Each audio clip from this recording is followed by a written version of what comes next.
Jā, mums ir sagatavota neliela prezentācija. Mēs ļoti īsi izstāstīsim par Grenu kā uzņēmumu, lai saprastu mūsu darbību un mūsu tādu profesionālo ievirzienu, ar ko mēs nodarbojamies. Un tad arī fakti par siltumenerģijas tirgu Rīgā un kā šobrīd izskatās šie siltumenerģijas iepirkumi pēdējos mēnešos un īpaši janvāra mēnesī, kas nu pat ir noslēdzies. Gren, mēs esam starptautisks Ziemeļeiropas enerģētikas uzņēmums. Mēs investējam un nodrošinām centralizētās siltumapgādes pakalpojumu Baltijas valstīs, gan Latvijā, Lietuvā, Igaunijā, un industriālajiem klientiem mēs nodrošinām enerģētiskos risinājumus. Tas ir gan Baltijas valstīs, gan Lielbritānijā. Mūsu kopējie darbības rādītāji būtu raksturojami ar uzstādīto jaudu 1500 megavati, gan elektroenerģijas, gan siltumenerģija kopā. Enerģijas pārdošanas apjoms 3 terawatstundas. Atjaunojamie un vietējie resursi 95% no mūsu kurināmā sastāva, un kopā mēs esam vairāk kā 500 darbinieki. Mūsu lielākās koģenerācijas stacijas arī atrodas gandrīz lielākajās Baltijas valstu pilsētās. Jelgavā mums ir koģenerācijas stacija, kas ir biomasas stacija, kas ir lielākā Latvijā no 2013. gada, kad viņa tika uzbūvēta un nodota eksploatācijā.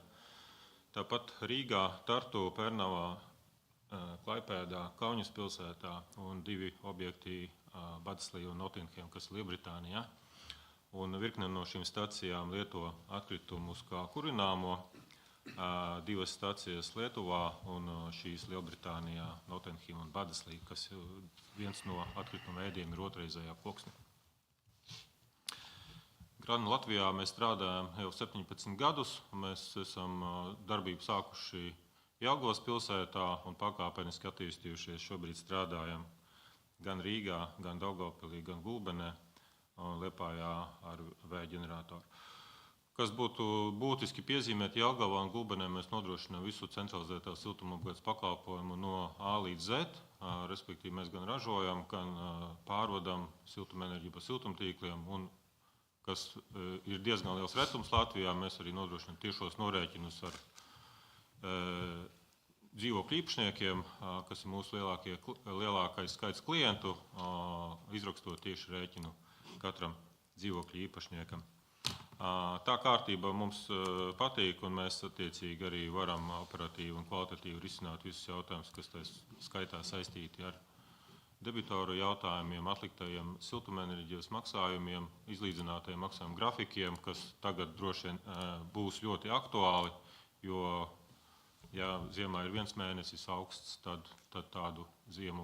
tādas ziemas bieži vien ir Latvijā, bet šobrīd izskatās, ka būs vairāki mēneši augsti, gan janvāris, gan februāris, kas šos kumulatīvos rēķinus par siltumenerģiju padarīs ļoti lielus.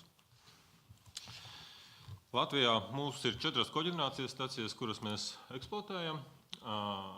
Jelgavas stacija ir vislielākā, kas Jelgavas pilsētai nodrošina 80 līdz 90% no gadā nepieciešamās siltumenerģijas, viena ražošanas iekārta. Gren ir 2 koģenerācijas stacijas Rīgā, Rīga West, CHP un Gren Rīga koģenerācijas stacijas, kas ir enerģētiskā ziņā līdzīgas, 4 megavati un 18-20 megavati siltumenerģija. Un Gulbenē arī ir neliela koģenerācijas stacija, nedaudz savādāka tehnoloģija. Atbilstoši Gulbenes pilsētas izmērām, šī koģenerācijas stacija arī nodrošina lielāko siltumenerģijas daudzumu ziemā Gulbenes pilsētā. Tagad došu vārdu Jānim nedaudz par mūsu darbības uzsākšanu Rīgā un to normatīvo regulējumu stratēģijām, kas veicināja šo investīciju nonākšanu Rīgas centralizētās siltumapgādes vajadzībām, kur mēs esam sākuši darbību no 2022. gada. Šīs 2 koģenerācijas stacijas mēs esam iegādājušies, viņas jau bija uzbūvētas, viņas mēs sekmīgi esam integrējuši Gren uzņēmumā, nodrošinām viņu pilnvērtīgu eksploatāciju un esam uzsākuši būvniecību šķeltes katlumājai, un kuras nodošana eksploatācija ir paredzēta 2027. gada vasaras sākumā. Jā, kā Andris teica, tas, ka mēs kā Grens nolēmām investēt Rīgā, nebija nejauši. Tā bija likumsakarība. Mēs redzējām daudz dažādus apstākļus vienlaikus, kas sakrit, kas nozīmē, ka mēs uzskatījām Rīgas siltumapgādes tirgu par interesantu atsevišķam ražotājiem. Šeit, ja mēs paskatāmies, mēs, protams, salikām detalizētu slaidu, bet tas, ko mēs vēlamies parādīt, ir to, ka šie plānošanas dokumenti, kas ir spēkā jau no 2006. gada, gan Rīgā, gan iekšēji Rīgas siltumā attiecībā uz stratēģijām, gan valsts līmenī, un vēl plašāk, protams, skatoties Eiropas Savienības līmenī, visiem tiem klimata mērķiem, kuriem Latvija kā dalībvalsts ir pievienojusies, visiem šiem mērķiem atbilst šāda stratēģija investēt Rīgas siltumapgādes tirgu. Papildus, protams, ņemam vērā daudz ekonomiskos faktorus. Mēs redzam Latvenergo, kurš ir tajā brīdī gandrīz bija vienīgais piegādātājs siltumenerģijai. Rīgas siltumam mēs redzējām šo potenciālu, ka dabas gāze neizbēgami sadārdzināsies. Tieši tā arī notika pēdējo gadu laikā, jo praktiski jau kāds 10 gadus mēs to tā varam skatīties. Un vienlaikus, izējot no visiem šiem stratēģijas dokumentiem, nebija nekādu šaubu, ka biomasas stacijas Latvijā ir vajadzīgas. Mēs redzējām daudz labus piemērus citās pilsētās, tā skaitā Jelgavā, kur mēs minējām iepriekš. Šie rezultāti ir ļoti labi. Šie rezultāti ir patērētāju interesēs, kas nodrošina zemes izmaksas siltumenerģijai, vismaz salīdzinot ar dabas gāzi. Un šī pārēja šķita ļoti dabiska un stratēģiski pareiza. Paldies, Jāni. Un tagad šeit mēs esam apkopojuši datus par siltumenerģijas cenām Rīgas pilsētas siltumenerģijas tirgu, kas ir izveidots Daugavas labajā krastā Rīgas pilsētas siltumapgādes zonā. Un šeit ir mēnešu vidējās siltumenerģijas cenas no 2023. gada, kad gads iesākās vēl ar šo krīzes regulējumu, kad bija ļoti augsta dabasgāzes cena, ļoti augstas šķeldes cenas un augstas elektroenerģijas cenas. Visi resursi bija krīzes rezultātā eskalējušies. Un jūs redzat šo starpību, kāda ir bijusi Gren šīm divām stacijām cena, mēneša vidējā cena, salīdzinot ar Latvenergo TEC1 un TEC2 spēkā esošajiem tarifiem attiecīgajos mēnešos. Un šī starpība ir izskaidrojums tam sabiedrības ieguvumam. Visi siltumenerģijas klienti, patērētāji Rīgā samaksāja būtiski mazāku siltumenerģijas cenu, tāpēc, ka šie Gren uzņēmumi atradās un strādāja Rīgas siltumapgādes tirgu nodrošināt lētāku siltumenerģiju. Un, protams, līdzīgas cenas bija arī citiem mazajiem neatkarīgajiem ražotājiem, kas izmanto kā kurināmo pamatā koksnes šķeldu. Un šīs tendence ir bijusi izteikta, un viņa gadu no gada ir bijusi. Un, ja mēs paskatītos vienas dienas rādītājus, tad tā, protams, nerāda to kopējo kopainu par to, cik un kāds ir ieguvums sabiedrībai bijis no mūsu darbības un šī tirgus attīstības. Bet, ja mēs paskatāmies šo mēneša cenu, un ja mēs paskatāmies gada vidējo siltumenerģijas cenu, kādu ir šī siltumenerģija nopirkta no neatkarīgajiem mazajiem ražotājiem, salīdzinot pret alternatīvu, kas ir pirkt šo siltumenerģiju no Latvenergo, TEC1 vai TEC2, šī starpība ir vairākos 10%, nedaudz atšķirīgs ir, kā šīs cenas nostājās no viena gada uz otru gadu. Bet šeit jūs salīdzināt divas nesalīdzināmas lietas, dotiem ir, ka šeit ir regulātori noteiktā cena tecam, kas ir taisnība ir par augstu, ko mēs esam identificējuši, un šeit jūs salīdzināt konkurējošās daļas cenu. Konkurējošā daļa, tātad jūsu cena šeit ir atspoguļot konkurējošā daļa, vai ne? Kas ir tas konkurējošais tirgus, kur jūs cīnāties? Vai tas iepriekš bija nedēļas tirgus, vai tagad tas ir dienas tirgus, jā? Tā ir mūsu kopējā vidējā cena. Jā, jums jau citas nav cenas, viņi ir konkurējošā daļā. Tātad šeit būtu objektīvi parādīt, kāda bija arī šobrīd 50% vai tā fiksētā daļa šodien, kas ir faktiski tā nav tajā konkurējošā daļā šobrīd vairs iekšā, ko Rīgas siltums ikdienas izsolēs lieta. Tā ir precīzi jārunā par termiņiem. Bet tad iepriekš runājot, tad būtu korekti parādīt divas cenas. Latvenergo cenas ir divas. Viena, kad viņi piedalās konkurējošā daļā. Kad viņi ir dienas tirgu piedalījusies, tad tā ir viena cena, un šī regulētā cena ir otra cena. Tad būtu objektīvs grafiks. Grafiks ir objektīvs arī šobrīd. Ne? Jā. Pat sabiedrības, ja mūs kā ražotāji nebūtu, tad sabiedrība pirktu šo siltumenerģiju par to tarifu, sabiedrība, kas ir pēc 1 un pēc 2. Es atvainojos, sabiedrība neiegūst jūsu labumu, ja to tālāk nenodod Rīgas siltums. Ja Rīgas siltums ir tas, kas ieguvējis, nevis sabiedrība. Šī gadījumā, ja Rīgas siltums nenodod šo, to, ko mēs arī redzam, ka viņš tagadējais, piemēram, risinājums šogad, šīs ziemas, ir apstiprināts 83 megavati, un tas vienošanās, kas tika panākt ar jums un vienošanās ar Latvenergo, viņi jau netransferējās uz sabiedrību dotajām mirkļiem. Viņi jau netransferējās vienkārši operatīvi katru mēnesi, bet gada beigās Rīgas siltums apkopojot finanšu datus, šie labumi noteikti tiek ņemti vērā, pilnā apjomā viņi nākamo tarifu pārskatot tiek ņemti vērā. Tas, ko šeit tajā grafikā, varbūt par to vēl vienu līniju, ko jūs sakāt, faktiski tā vēl viena līnija pastāv neatkarīgi no tā, ko Latvenergo šeit piedāvā. Bet tad, kad tā viena līnija, par ko jūs runājat, droši vien tas lētākais piedāvājums Latvenergo, tad, kad tas jau ir nopirkts un Latvenergo ir piedāvājis tik, cik viņi spēja piedāvāt, tas ir tas, ko arī Latvenergo pārstāvs teica. Mēs jau piedāvājam visu šo laiku tik, cik mēs varam piedāvāt. Tad pastāv Rīgas siltumam alternatīva, ko darīt tālāk. Vai nu mēs pērkam no TEC 1, TEC 2 par tarifu, vai mēs pērkam no neatkarīgajiem siltumenerģijas ražotājiem. Un tas ir tas, kas šeit grafikā parādās, ka atkarībā no tā, cik daudz šo spēlētāju ir, cik daudz dažādi viņi ir šajā gadījumā, mēs parādām mūsu stacijas. Šī ir tā alternatīva, ko mēs piedāvājam.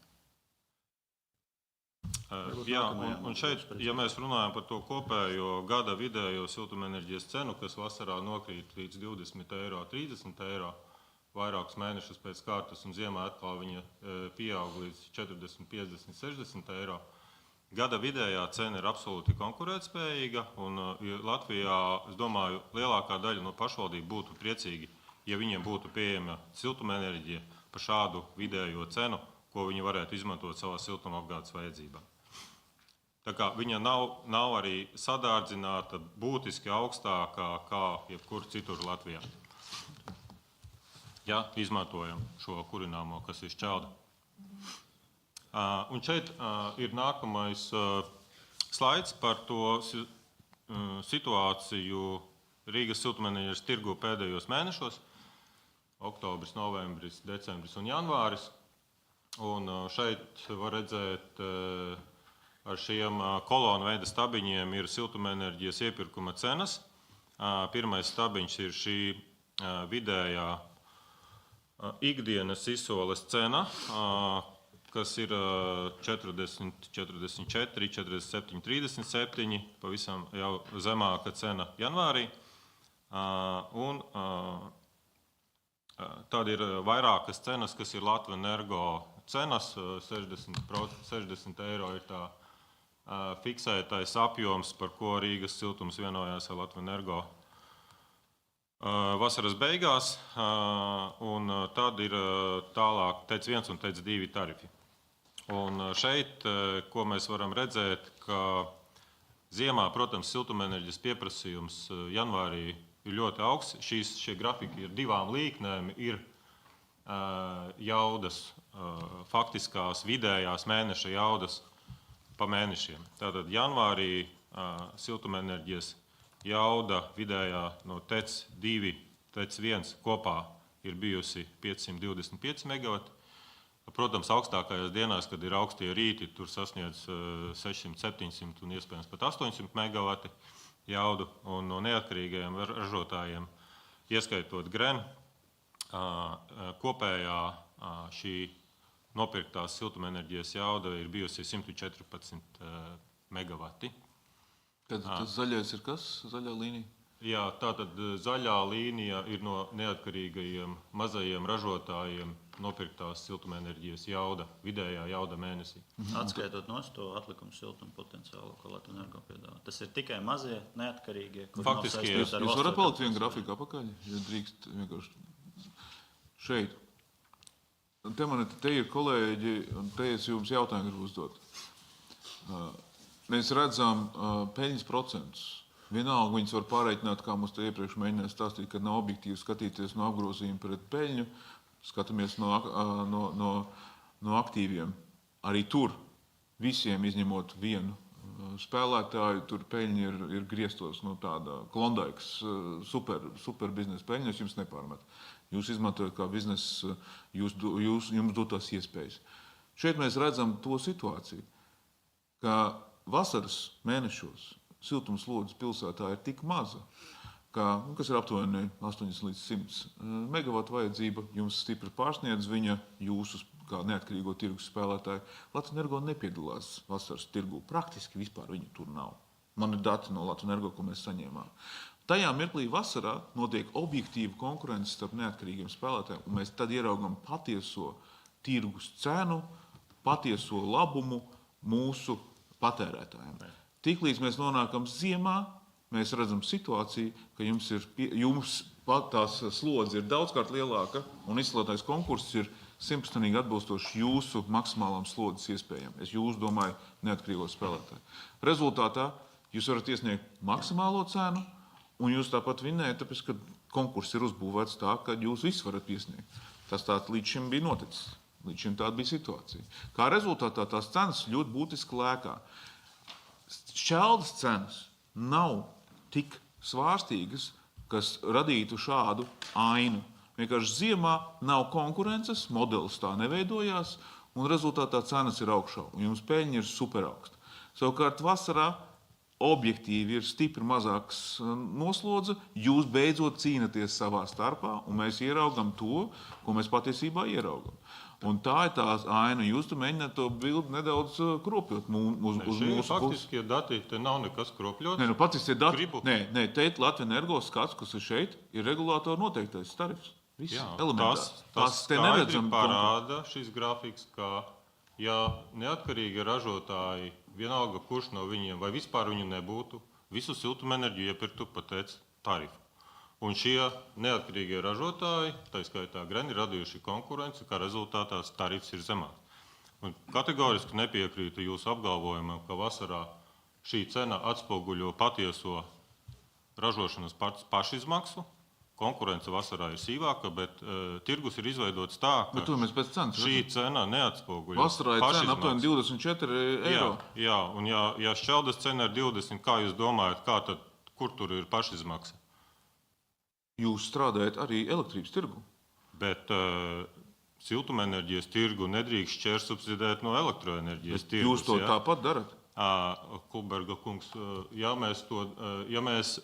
šī tāda veida darbība, to, ko mēs redzam ikdienas tirgus, ir izveidots tikai rēķinoties, šis tirgus tikai strādā ar tekošajām izmaksām. Respektīvi, tās ir elektroenerģijas izmaksas, šķeldas izmaksas, kas sastāda lielāko daļu, plus pelnu apsaimniekošanas izmaksas un personāla izmaksas. Šis tirgus ir izveidots, un tā ir tā viena no problēmām, ka tirgus ir izveidots tikai visu vai neko. Un vasaras cena ir būtiski zem pašizmaksas. Pa šādu vidējo cenu gadā neviens investors neinvestētu. Jūs vasarā strādājat zem pašizmaksas? Par šādu siltumenerģijas cenu siltumenerģiju nevar saražot gada šķērsgriezumā. Bet tad jūs ar labdarību nodarbojaties vasarā? Kulberkungs, operatīvās izmaksas mēs sedzam vasarā, bet kas saistīts ar ieguldījumiem, tās izmaksas vasarā mēs nevaram sekt. Tās mēs sedzam tikai no cenas, kas ir ziemas periodā. Šeit mēs redzam, jūs pats esat tvītojis, un arī jūsu ieliktā bilde rāda, ka jūs pats rāda, tas ir jūsu slaids, kurā jūs rāda, ka jūsu cena ir 19,66 eiro siltumam vasarā. Es paskatījos, tajā mirklī šķeldas iepirkuma cena bija 26,92. Kā jūs varējāt zināt mūsu šķeldas iepirkuma cenu? Es nezinu, es vienkārši salīdzinu. Mūsu šķeldas iepirkuma cena, acīm redzot, bija zemāka nekā šī siltumenerģijas cena. Es vienkārši skatos, ka šādu cenu siltumam var panākt tad, kad tu tirgo divus produktus, un kur tev izēja materiāls kalpo diviem produktiem, ieņēmumi sadalās, ka tev ir divi produkti, tad gan siltumam, gan elektrībai, ka rezultātā var šādu cenu. Tātad mūsu šķeldas cenas nav tās, ko jūs redzat tirgu šķeldas cenas. Viņas var būt augstākas, viņas var būt zemākas, tas atkarīgs no mūsu noslēgtajiem līgumiem ar piegādātājiem. Viņi kaut kad bijusi zem 19 eiro? Protams. Ja? Tad jūs iepērkat zem 19 eiro. Ja? Ir bijuši gadījumi, kad arī zem 15 mēs iepērkam, un ir, kad virs 50 iepērkam. Tas atkarīgs no tā, kāda ir cena šķeldas tirgu. un piegādātāju atlikumi un tā tālāk. Tas ir Tātad būtisks 25. aspekts. gada janvārī jums šķeldas cena ir bijusi stipri zemāk par 26 eiro. Ja? Kas šis Nemāku no galvas šeit, pateikt. šeit ir jums rādīts? Tātad, tas, ko es gribu teikt, šis siltumapgādes tirgus ir izveidots visu vai neko, un ražotāji konkurē tikai ar mainīgo cenu. Šis tirgus modelis neparedz stabilitāti investīciju atgūšanai, un tas ir arī tāpēc, kāpēc šī salīdzinoši dārdzība ir augstāka nekā regulēto pakalpojuma komersanti. Jūs sakat, ka investīcijas neatpelna? Ja investors investē investīcijas regulētā, drošā investīciju vidē, tad kapitāla izmaksas ir būtiski zemākas. Ja ir jāinvestē tirgu, kur ir augsti riski un kur ir regulējums mainās katru gadu un nav skaidrs, kā šis regulējums šodien arī mainīsies šajā gadā, nākamajiem periodiem, tad kapitāla izmaksas ir būtiski augstākas, lai varētu šādas investīcijas realizēt. Un šī nedrošība ir būtiska problēma un sadārdzina gan investīcijas, gan arī tālāku jaunu projektu aktīvu realizāciju.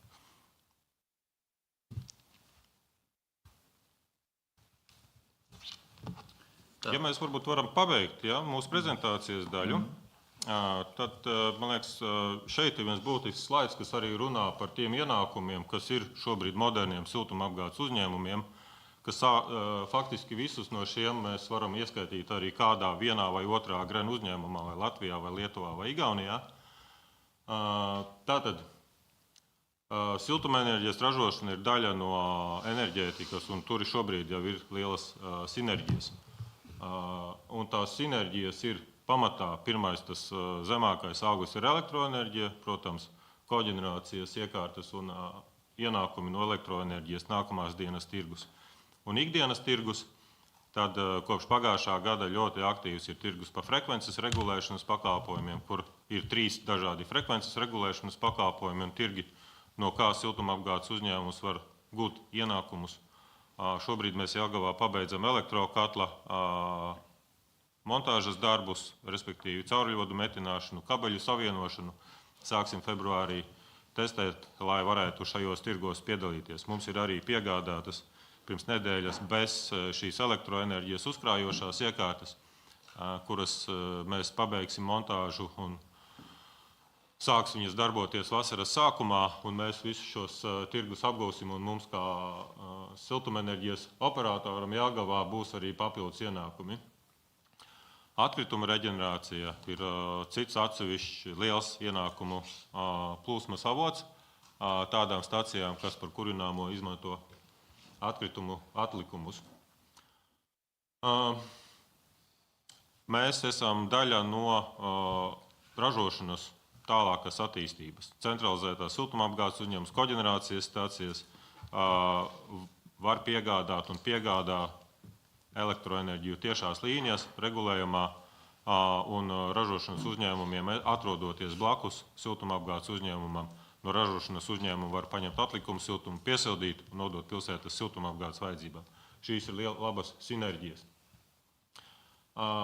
Centralizētās augstumapgādes pakalpojums.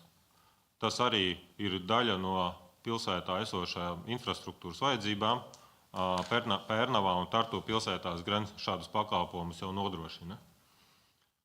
Un papildus tiem tādiem pamatu core biznesa elementiem citi ienākumi var būt no darījumiem ar nekustamiem īpašumiem, finanšu darījumi ar dažādiem aktīviem, un arī pēdējais ir par pakalpojumu sniegšanu. Mēs Latvijā esam izveidojuši uzņēmumu, kur ir inženieru kapacitāte, kas mēs arī sniedzam pakalpojumus dažādiem citiem grenu uzņēmumiem. Gan Latvijas ietvaros, gan arī ārpus Latvijas mūsu kolēģi strādā, un par to mēs kā uzņēmums saņemam ienākumus. Līdz ar to likt visu vienā maisā un regulēt to kontekstā tikai un reducēt uz siltumenerģijas tarifu būtu ļoti būtisks uzņēmējdarbības ierobežojums. Tālāk mums ir vēl viens slaids par šiem konkurences padomes jautājumiem, kas arī komisijā bieži ir izskanējuši. Došu vārdu Jānim apkopot šos galvenos lēmumus un izstāstīt to mūsu redzējumu, kāpēc tas ir bijis svarīgs un kā šie konkurences tiesības regulējumi jautājumi šeit ir strādājuši. Jā, tātad šeit mums parādās 3 lietas. Šajā slaidā ir kreisā pusē mums ir ilustrācija par tirgus modeli, kāds tas bija 24. 25. gada sezonā. To mēs izstāstīsim. Labajā pusē mums ir augšējā labajā stūrī konkurences padomes lēmumu un aktivitātes, kas ir pieņemts attiecībā uz Latvenergo un vispār Rīgas siltumapgādes tirgu. Un apakšā labajā pusē arī mums ir pāris principi, varbūt saprast, kāpēc tā konkurences padome tik aktīvi iesaistās un kāpēc viņiem šķiet, ka viņiem būtu kaut kas šeit jāregulē. Tās lietas, ko konkurences padome ir darījusi līdz šim Latvijā, nav Latvijas konkurences tiesību vienpusējs lēmums. Tas balstās uz līgumu par Eiropas Savienības darbību. Līguma Eiropas Savienības darbības 105. 109. pāns regulē ļoti daudz pamatprincipus, uz kā ir balstīts faktiski visu Eiropas Savienības dalību valstu konkurences tiesības. Un tas, ko mēs šeit redzam, tur ir atsevišķs pāns tieši par dominējošu stāvoklī esošu personu, faktiski uzņēmumu, uz kuru ir attiecināmi papildus ierobežojumi. Un šos te papildus ierobežojumus, un kāpēc viņus vajag, vislabāk parāda jau esošie konkurences padomes lēmumi. 2009. gada lēmums, numur 44, bija par Latvenergo raksturveidu apņemšanos. Faktiski tā situācija eskalējās līdz tam, ka Latvenergo pats piekrita šos raksturveidu apņemšanos pieņemt ar mērķi, un šeit tas mērķis ir arī aprakstīts. Konkurences padomes galvenais mērķis bija motivēt Latvenergo piedāvāt zemāku cenu nekā SPRK noteiktais tarifs. Jo tas nebija tas, kādā veidā šī konkurence strādāja pēc tam, ka Jugls Jauda bija iegājis tirgu. Par to, kas attiec uz Jugls Jaudu, lai Jugls Jauda pat komentē, bet faktiski viņa ienākšana tirgu, protams, ka izveidoja mazliet lielāku konkurenci nekā tā bija bijusi līdz tam. 21. gadā faktiski mēs nonācām līdz situācijai, kur vajadzēja aktualizēt šos tiesiskos pienākumus, kas attiecas uz Latvenergo.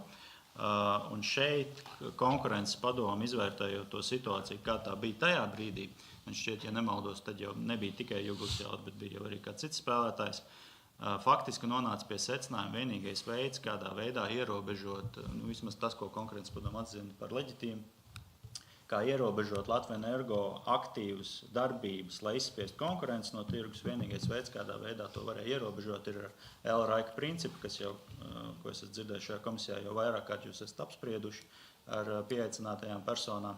Faktiski šis L-Raika princips sakal nāk no Eiropas Savienības tiesību judikatūras, to ir ekonomisti un konkurences tiesību speciālisti ne tikai enerģētikas jomā, bet dažādās jomās izstrādājuši un piemērojuši.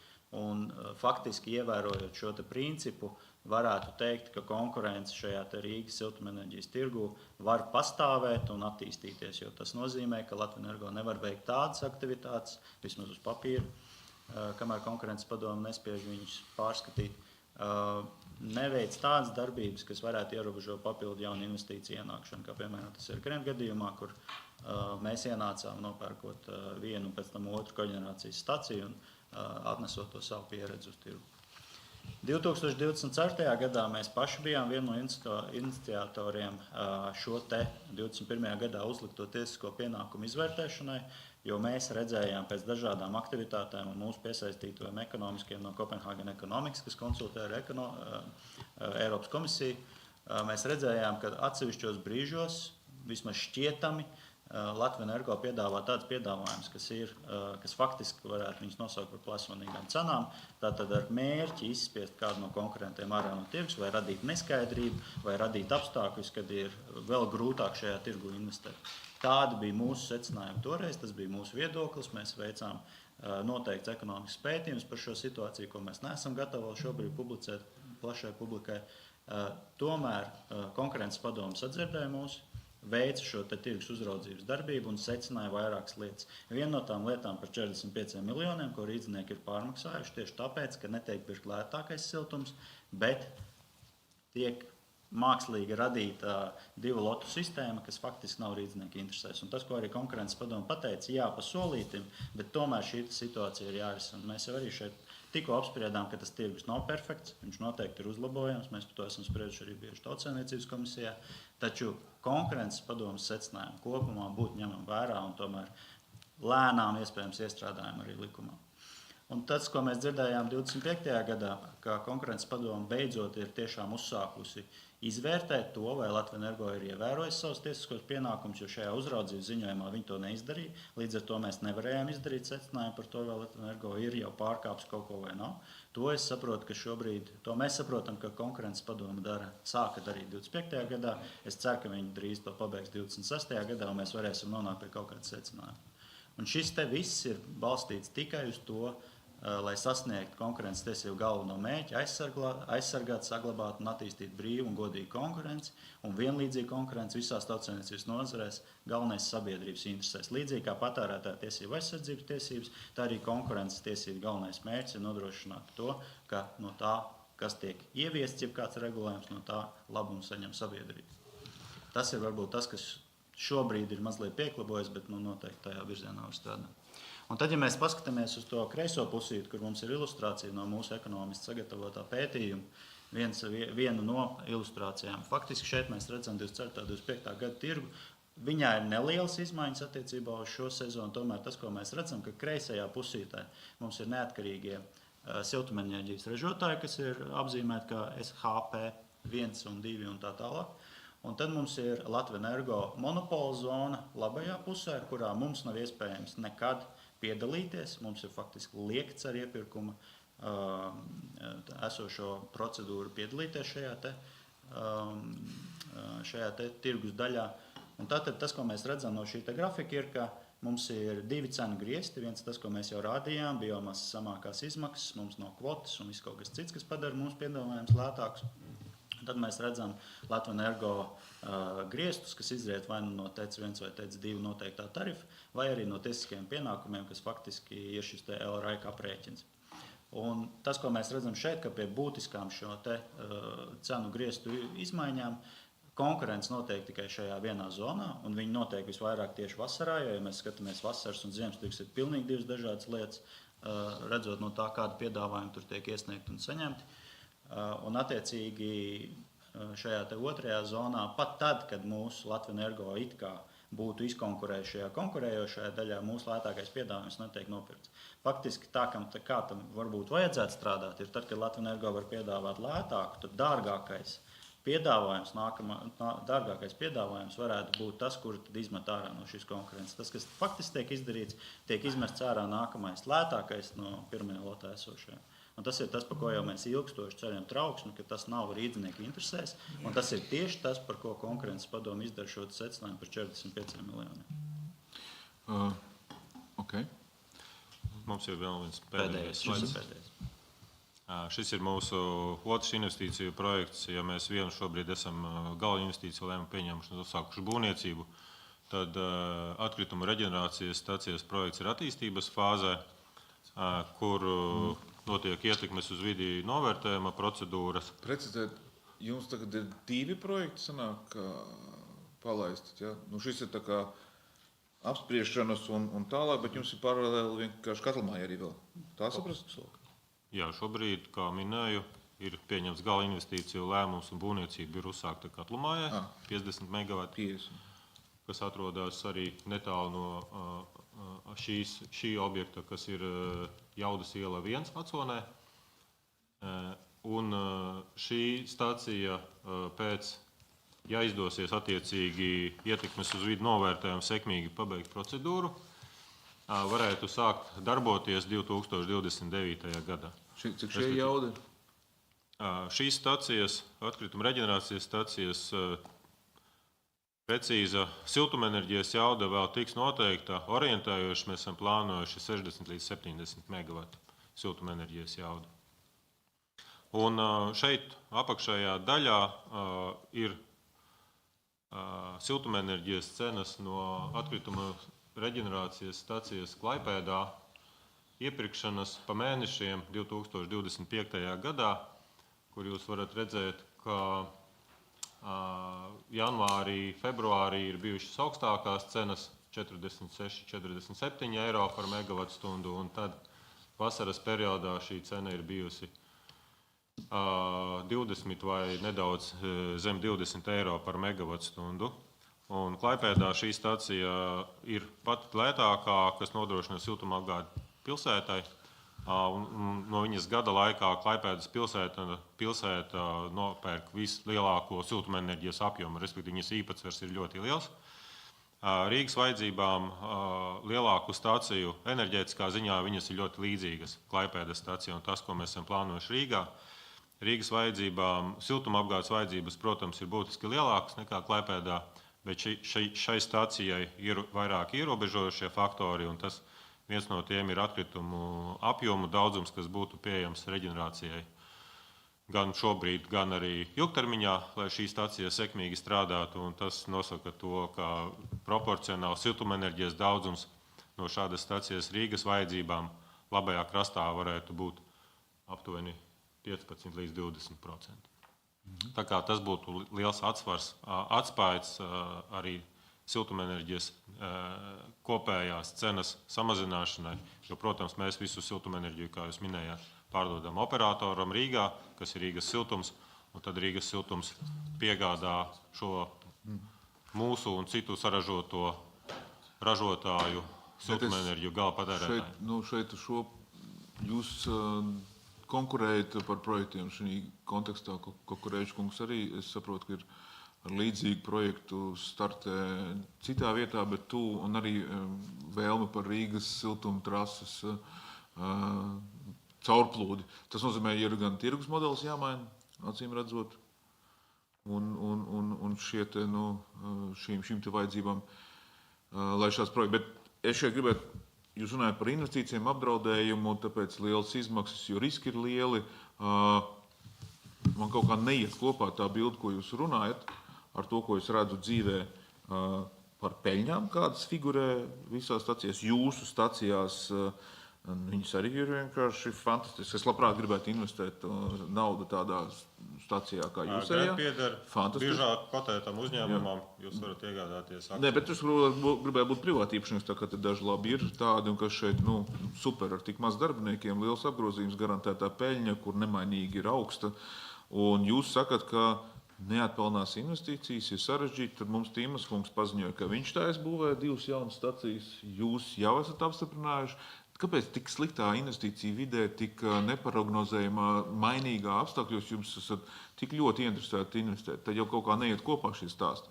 Tad šie peļņas procenti norāda, ka šajā lejputrijā ir forši būt biznesam. Es nepārmetu biznesam, jūs izmantojat tirgus iespējas. Bet tad lūdzu neargumentējiet to, ka jums ir tik sarežģīti, tik grūti, bet jūs tad investējat un liekat iekšā. Kaut kā neiet vārdi. Paskaidrot, neskatoties uz to, ka Rīgā ir šī nenoteiktība un regulējums regulāri mainās, mēs redzam, ka faktiski visās Baltijas valstīs un arī Skandināvijā biomasa ir bāzes avots siltumenerģijas piegādē. Un papildus biomasai tad nāk dažādi citi elementi siltuma apgādē. Gan koģenerācijas, gan siltuma akumulātori, gan industriālais siltums, gan siltums no datu centriem, atlikums siltums, lielie industriālā siltumsūkņi. Tie visi veido kopējo pīrāgu. Mēs faktiski investējot paļaujamies uz to, ka šī biomasas nozīmība, neskatoties uz visu šo nenoteiktību, tiks atzīta kā tas pamats, un viņš arī turpinās būt kā pamats, tas nodrošina to mūsu motivāciju investēt. Ja? Un mēs domājam, ka tas ir šobrīd konkurētspējīgākais risinājums. Ar nākotnē tā konkurētspēja noteikti, respektīvi tie lielākie konkurenti, ko mēs saskatām, ir šī siltumenerģijas elektrifikācija, kas nenovēršami tuvojās, un īpaši vasaras periodā, kad ir šī atjaunamās enerģijas ražošanas un pārpalikumi, un ar siltumenerģiju var labi balansēt šos elektroenerģijas ražošanas pīķus pa dienu un vakuumu pa nakti. Siltumenerģija akumulēta 24 stundu periodā. Šobrīd tie akumulātori ir labas investīcijas, kur var investēt. Un mēs Grenā mums ir gan Jelgavā investēts akumulatorā, gan arī Tartu pilsētā. Tā kā elektrifikācija ir viens lielais konkurents, Rīgā nav atkrituma reģenerācijas. Pilsētā, kur ir tik liels iedzīvotājs skaists, un valstī, kur nav vispār tādas reģenerācijas, mēs domājam, ka tas te ir viena lieta, kur jūs stāstat pareizi, kā tas ir visur, izņemot vienu faktoru, kas neatrodas nevienā citā pilsētā tā kā pie mums. Mums ir eksistējošs tecis, kurš tur ir, kas ražo elektrību. Viņš ražo elektrību. No tā rodās siltums. Jā. Mēs šeit komisijā skatāmies, kāpēc šis apmaksātais resurss, par ko ir samaksājis Latvijas iedzīvotājs, gan investējot viņā, gan arī viņu nopērkot un ražojot, tiek izpūsts gaisā un netiek paņemts kā dabīgs avots un dabīgs siltums prioritārs, ko nosaka Eiropa. Jūs šobrīd minat faktu par biomasu kā pamatbāzi, pilnīgi noteikti pilsētās, kur nav šāda resursa. Es jums 100% piekrīstu, ja neeksistētu tecis. Es jums pilnībā piekrīstu. Bet viņš šobrīd tur atrodas. Nē, ir gāzes stācijas, kuras neražo elektrību kā valsts galveno bāzes elektrību. Tāda, gluži, piemēram, Lietuvā ir Elektrinai, kas atrodas starp Kauņu un Viļņu, un vienkārši nav kam nodot to siltumu. Fiziski nav. Neeksistē šī iespēja. Tur nav. Šeit mums ir unikāla situācija, kas neatbilst citām vietām, kur jūs to rādat. Tāpēc mēs gribam saprast, un šeit jūs norādat, ka biomasai jābūt Rīgas un visam, tad kā man kā rīdzniekam? Man interesē rīdznieks un viņa un labākais risinājums priekš pilsētas un priekš iedzīvotāju šeit. Tāpēc man gribētos saprast, ka es redzu, un es esmu arī ekonomists, mācījies vismaz un biznesā strādājis, es redzu, ka mums ir siltumjauda 5 reizes lielāka nekā patēriņa vajadzības eksistē, pīķa jauda. Es redzu, ka neatkarīgais... Cik reizi lielāka? 5 reizes lielāka? Jā. Jūs domājat, ja mums tagad pīķis ir, nezinu, 800 megavati, jūs sakat, mums ir 5 reizes lielāka? Tā kā mēs paskatāmies dabīgo apjomu, kurā ir biznesa apjoms, ir 350 megavati. Ir dabīgais apjoms. Ir 350. 800 ir ļoti retas dienas gadā, un šāds retums kā šoziem ir retums, tik spalga ziema, tas ir retums. Bāze ir 350 megavati. Jauda, kas ir tas pīķa jauda, kas ir dabīgā tirgu. Tad tās jaudas, kas ir uzstādīts, ir 5 reizes paliela. Mēs dzirdam no jūsu konkurentiem, visi taisās vēl un vēl investēt. Patiesībā rīdzniekam nebūtu jāapmaksā, un tā ir izšķērdība, tik daudz jaudām būt vienkopus, kaut kas nav pareizi, kaut kas nav kārtībā. Kādreiz regulators praktiski neņēma nevienu jaudu vērā, ja viņi nenostrādā 3000 stundas gadā. Tad tas netika liederīgi attiecināts uz tarifu. Šobrīd nostrādā maksimums 1200. Ir milzu kapacitāte tirgu pret to, kas ir vajadzīgs. Bet, man liekas, regulators mums atbildēja šo jautājumu. Negluži. Ne. Jo tomēr siltuma apgāde, šī kritiskā infrastruktūra, ja, viņa tiek projektēta uz šo mīnus 20, mīnus 30 grādiem atbilstoši mums jau radīt kritiskā rezerve 1200, ne jau 1800, kas šobrīd. Tātad, un šī ir tā pīķa jauda, kas ir nepieciešama. Varbūt viņa ir nepieciešama reizi 10 gados, bet viņa ir jābūt pieejamai. 1200. Aptuveni 1200. Bet mums ir 1800 šobrīd. Jā, bet tas nav 5 reizes, kā jūs minat. Ja? Tātad, kritiskai infrastruktūrai jānodrošina piegāde augstākajā dienā, jebkurā laikā. Un šai infrastruktūrai ir jābūt arī ar pietiekošu drošību, ar rezervi gadījumā, ja lielākais elements izkrīt ārā. Bet tas mums ir. Bet to stāstu tāpēc, ka tai uzstādītai jaudai viņai ir un viņai arī jāpaliek. Ja? Tātad jūs uzskatāt, ka 1800 plus 100, ko Tims kungs minēja, plus jūsu projekti, kas ir 120 vai 100 kopā vēl, tad mēs runājam par 2000 megavatiem, tam būtu jābūt? Es ļaujiet pabeigt. Tātad ir jauda, kas nepieciešama, lai nodrošinātu energoapgādes drošību, vai ne? Mūsu atbildē 1200 ir energodrošība. Precīzi nezinu, tas Rīgas siltumam jāprasa, kādi ir viņiem līgumi. Tie viņu pasūtījumi. Projektēti ar Latviju Energo šīs vienošanās, kas ir par energoapgādes drošības nodrošināšanu. Un, ja mēs šo jaudu varētu efektīvi izmantot ar dažādiem kurināmajiem, kas ir lētāki nekā dabasgāze, tad jau viss būtu kārtībā. Bet gāzes iekārtās nevar izmantot šķeldu, viņos nevar izmantot atkritumus kā kurināmo. Un līdz ar to nevar paņemt šo lētāko siltumenerģiju, kas ir pieejama ar citām tehnoloģijām. Līdz ar to tāpēc ir jāinvestē papildu citās jaudās, kas nodrošina lētāku siltumenerģijas ražošanu. Okay. Bet mēs spūšam ārā siltumu 180,000 MWh gadā. Tas ir izpūsts. Berga kungs, šo jūsu ciparu... Tas nav mans, tas ir Latvijas Energo cipars. Jā, Latvijas Energo ir viena no ieinteresētājām pusēm. Es ļoti gribētu redzēt detalizētu aprēķinu, cik daudz un kāpēc viņi ir izpūtuši, lai varētu šo ciparu izmantot. Tas nav mans cipars, tas ir viņu publicētais cipars. Es tikai saku, ka es šim ciparam neticu, teiksim tā. Kāpēc? Tāpēc, ka man nav dati, kā viņš ir izrēķināts. Viņš ir nosaukts vienā raidījumā, un tad viņš tālāk tiek kultivēts. Es nezinu, kā viņš ir rēķināts, lai uz viņu patiešām paļautos kādu nopietnu argumentu, vajadzētu iegūt detalizētu aprēķinu.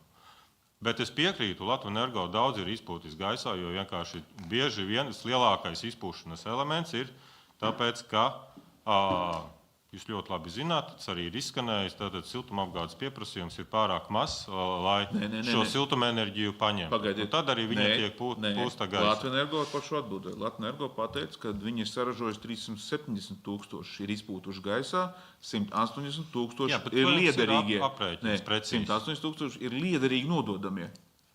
Un tie ir izpūsti. Te nav jautājums, kas ir saražots pāri, kur nevar nodot. Ir runa par liederīgu. Es saku, ka šim ciparam es neticu, un lai viņu varētu izmantot argumentācijā, tur patiešām būtu jābūt detalizētam aprēķinam. Es aicinu jums to noskaidrot un palūgt, lai tiek iesniegts. Okay. Jā.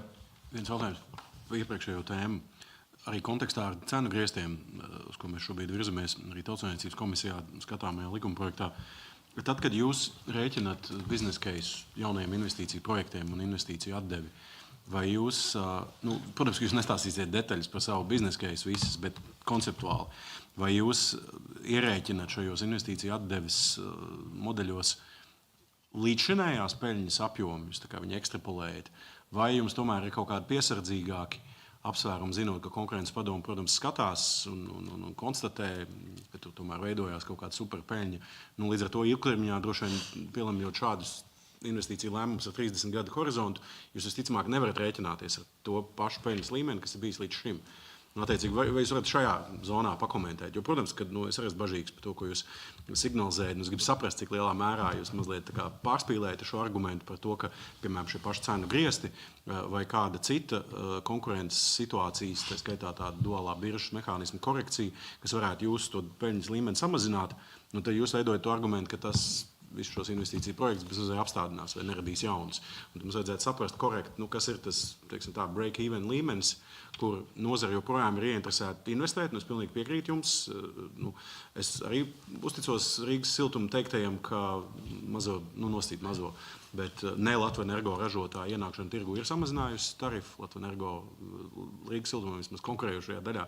Tas dod iespēju iepirkt lētāk, bet attiecīgi, kas notiek ar tādām tālākām investīcijām. Jo man, piemēram, ir svarīgi arī, lai notiktu diversifikācijas, kas vairāk iet uz biomasas resursu, iepirktiem gāzes resursu. Paturot prātā, protams, ka gāze tiek radīts arī siltums ražojot elektroenerģiju. Tātad mēs, kā Grants, mūsu investīciju apdeves līmenis investīcijām jaunām, viņš nav augsts. Viens daļa no mūsu investoriem un naudas aizdevējiem institucionāli investori, kuriem ir svarīga šī investīciju vides drošība un paredzama ilgtermiņa atdeve, kas ir mērāma, teiksim tā, zem 10%. Ja? Tā kā tas ir tas mūsu investīciju pamats. Un mēs šobrīd investējam regulētā siltumapgādes vidē, kur ir jau šobrīd atļautāja peļņa uzņēmumiem noteikta, kas nedrīkst pārsniegt noteiktus rādītājus gan Latvijā, gan Lietuvā, gan Igaunijā, kur katrā no valstīm ir savs regulējums un šī kapitāla atdeves rādītāji caur regulēto vidi arī tiek noteikti, kas ir šie maksimālie.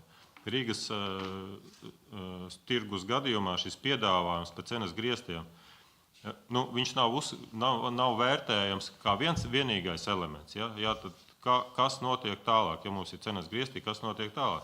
Ja cenas griesti ir izrēķināti pie kapitāla atdeves 10%, piemēram, un mēs tos cenas griestus varam sasniegt 20% no laika strādājot, pārējos laika periodā strādājot ar būtiski zemāku rādītājiem, tad mūsu kapitāla atdeve būs 4% iespējams. Ja?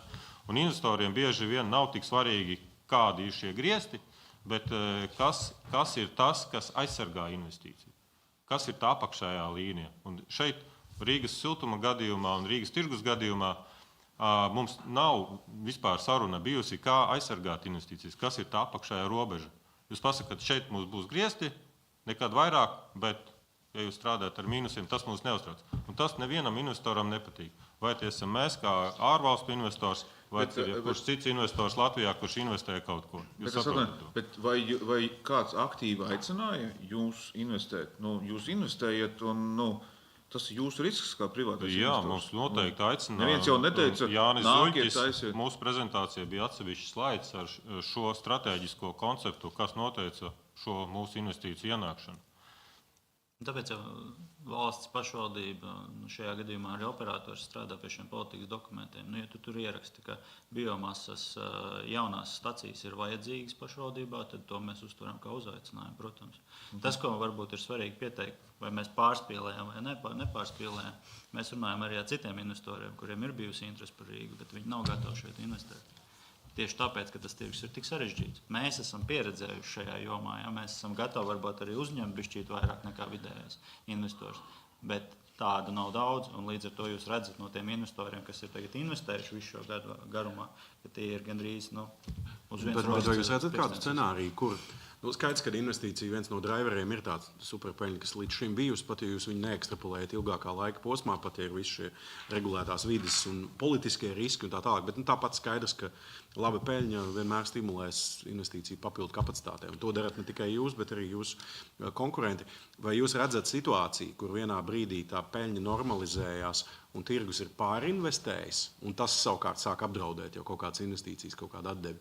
Mēs kaut kādā brīdī, jūs redzat, vidējā termiņā varam nonākt tādā punktā, vai jūsuprāt, tas kapacitātes iztrūkums īpaši biomasas segmentā ir tik liels, ka tur vēl daudz nāksies investēt un Rīga vienmēr to paņems pretī. Šeit varbūt svarīgi pateikt, un tas ir tas, ko mēs runājuši esam gan ar konkurences padomu, gan ar ekonomistiem, kas mūs konsultē. Mēs skatāmies uz īstermiņa regulējumu, kas ir maksimāla cena griezta, piemēram, kas šobrīd ir, un tad ir vidēja un ilgtermiņa risinājumi. Investīcijas, te, kur mēs redzam tās vasaras periods, un kur tā cena nokrīt, un tā konkurence ir tik sīva, ka faktiski mēs strādājam gandrīz tikai tāpēc, lai darbiniekiem būtu ko darīt. Tie periodi, protams, ka viņi var palikt garāki, ja šī kapacitāte palielinās atbilstoši pieprasījuma līknei, jo viņi, protams, pavasarī un rudenī viņa mazliet iet uz siltuma tirgus jau nav dabīga konkurence, tāpēc, kad ir apjoms starp vasaru un ziemu ir 10 reizes mainās. Tur vienkārši ekspektēt, ka katrs no jums uzbūvēs ražojušās jaudas, kas būs atbilstoši ziemas pīķim, ir neiespējami. Tas vai tā ir dabīga konkurence, vai nē, to nosaka pats tirgus. Ņemot vērā, ka mēs riskējām paši ar savām investīcijām, tātad ienākot šajā tirgu vai ne, bez šī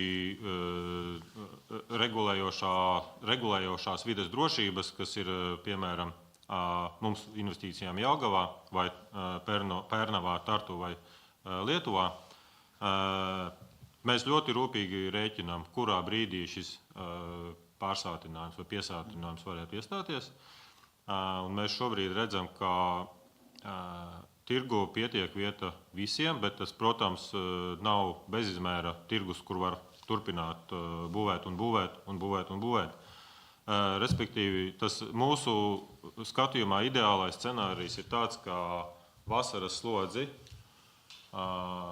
darbojās atkrituma reģenerācijas stācijas, kas ir labākie piemēri no Ziemeļu valstīm, gan Lietuvā, gan Igaunijā, gan Helsinkos, gan Stokholmā, gan Dānijā. Holberga kungs ļoti labi zina. Un pēc tam, kad atkrituma reģenerācijas stācija risina ne tikai siltumapgādes jautājumus, bet tam vēl svarīgāks ir šis vides jautājums, lai novērstu atkritumu nonākšanu poligonos. Bet pirms šeit man ir svarīgi no jums arī saprast, dzirdēt. Es piekrītu visam, ko jūs sakat, bet mums eksistē šobrīd siltuma produkts. Viņš eksistē tirgū, viņš tiek saražots un viņš tiek izpūsts. Kāpēc? Pirmkārt, vasarā viņš tiek dotajā mirklī izpūsts, kopš mēs atslēdzamies no brela dēļ balansēšanas. Balansēšanas tirgū piedalās gāzes tecis. Un viņš ražo siltumu, gribam vai negribam, un viņu neņem. Viņš netiek iekšā tirgū šobrīd. Viņš ir čaciem redzams. Nē, man ir dati, kur viņš netiek iekšā vasarā vienkārši. Un vasarā tiek ņemts no šķeldes, tad mēs paralēli ražojam šķeldu.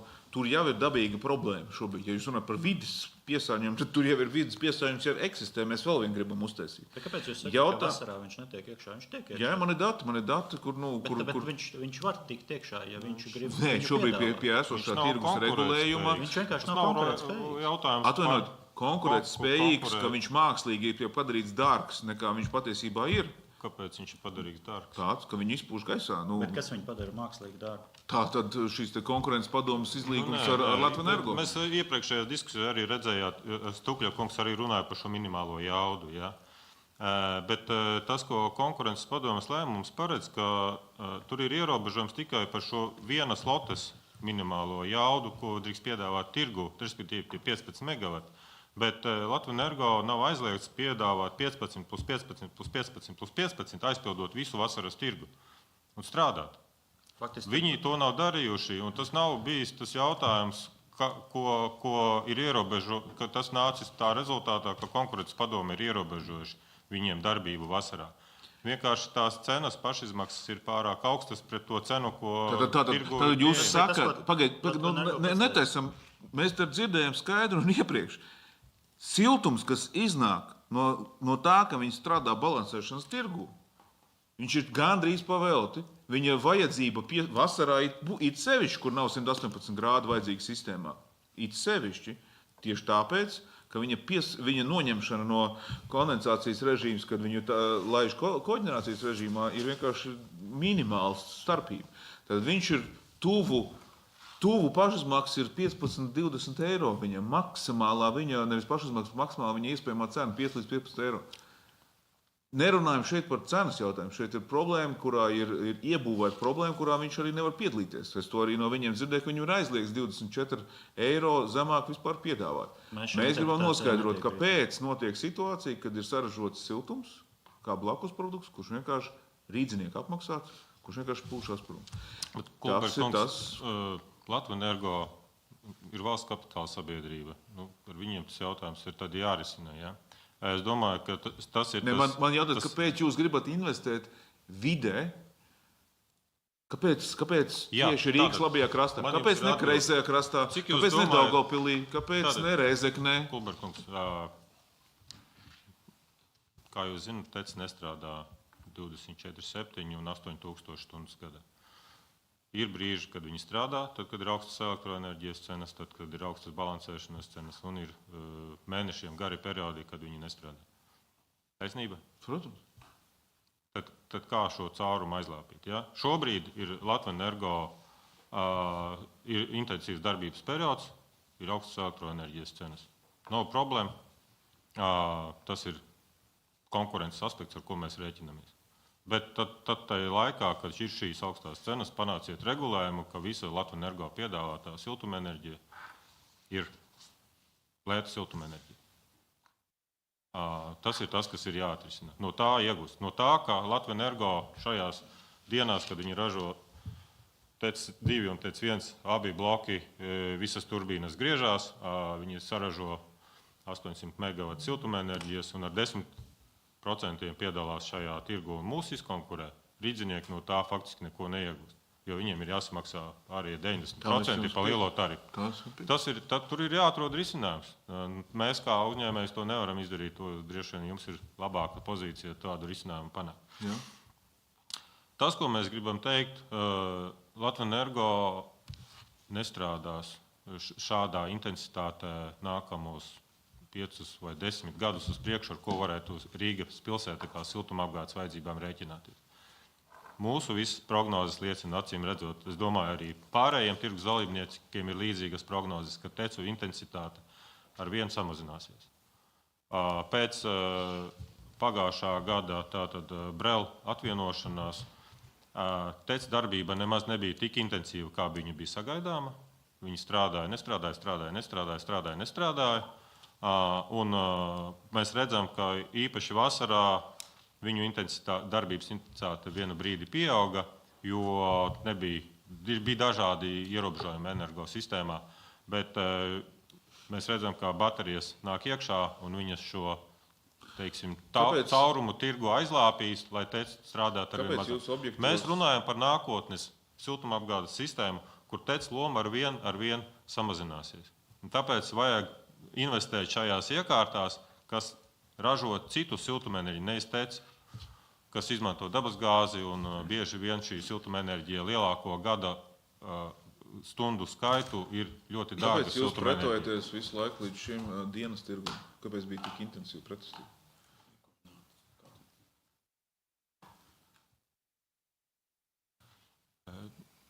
Konkrētāk jūs varētu? Jūs? Tātad Rīgas siltums izveidoja, kāpēc nedēļas tirgus? Piedošanu, es biju Utilitas Igaunijā, viņi risina šo jautājumu ar to, tāpat kā jūs citās vietās to pašu darat, ar akumulācijas sistēmu, ar to, ka jūs piedalīties elektrības tirgu. Tas ir tas, kā risina šo. Šeit Latvijā mēs kaut kādu interesantu, arī pats Rīgas siltums ir pieņēmis būvēt katlmājas. Arī jūs nākot par vienu būvēt tikai katlmāju, bez šīs elektrības izstrādes, bez akumulācijas, bez elektrokatla. Visas Latvijas koģenerācijas stācijas, tāpat kā Utilitas, var uzbūvētas ar konkrētu valsts atbalstu, nodrošinot investoram ienākumu pietiekošu drošību un ienākumu plūsmu, lai investētu koģenerācijas stācijās. Latvijā to sauc par OIK. Igaunijā tas ir cits atbalsta mehānisms. Līdzīgi arī Skandināvijā. Koģenerācijas stācijas ir būvēts ar valsts atbalstu. Te arī elektroenerģijas tirgu ir tas elements, ka visi konkurē tirgu tikai ar mainīgo cenu un nav investīciju drošību. Lai investētu koģenerācijas stācijās, jābūt šai paredzamai ienākumu plūsmai no elektroenerģijas tirgus. Šobrīd, skatoties elektroenerģijas prognozes un runājot par projektu finansēšanu, mēs bankām nevaram pierādīt biznesa plānu, un viņas netic, ka būs pietiekoši Igaunijā var, mums nevar. Minēju, Igaunija ir valsts atbalsts, ko saņem, līdzīgi kā Latvijā OIK, viņi saņem. Tas ir publiski pieejami dati, katra no šīm koģenerācijas stacijām. Nezinu, cik gari viņiem ir atbalsta periodi, līdzīgi arī kā Gren stācijas Pērnavā un Tartu, saņem valsts atbalstu par elektroenerģijas ražošanu. Kukurēģis kungs, jūs ilgi esat klusējis, bet gribētu jūsu informāciju par... Es saprotu, ka jūs arī konkurējat par ideju saistībā ar atkritumu stacijas. Jums publiski ir šī informācija, ka jūs arī plānojat būvēt atkritumu staciju. Jūs savā starpā konkurējat un kaut kā dīvaini arī viss tas notiek tikai un vienīgi Rīgā. Ne citās pilsētās, Rīgā un tieši labajā krastā, kur vislielākā, intensitāte jau eksistē. Kāpēc ne kreisā krastā, kāpēc ne citā pilsētā, kāpēc jums ir visiem jābūt tur, kur jūs šobrīd esat? Un jūs redzat, ka divus šos projektus var realizēt?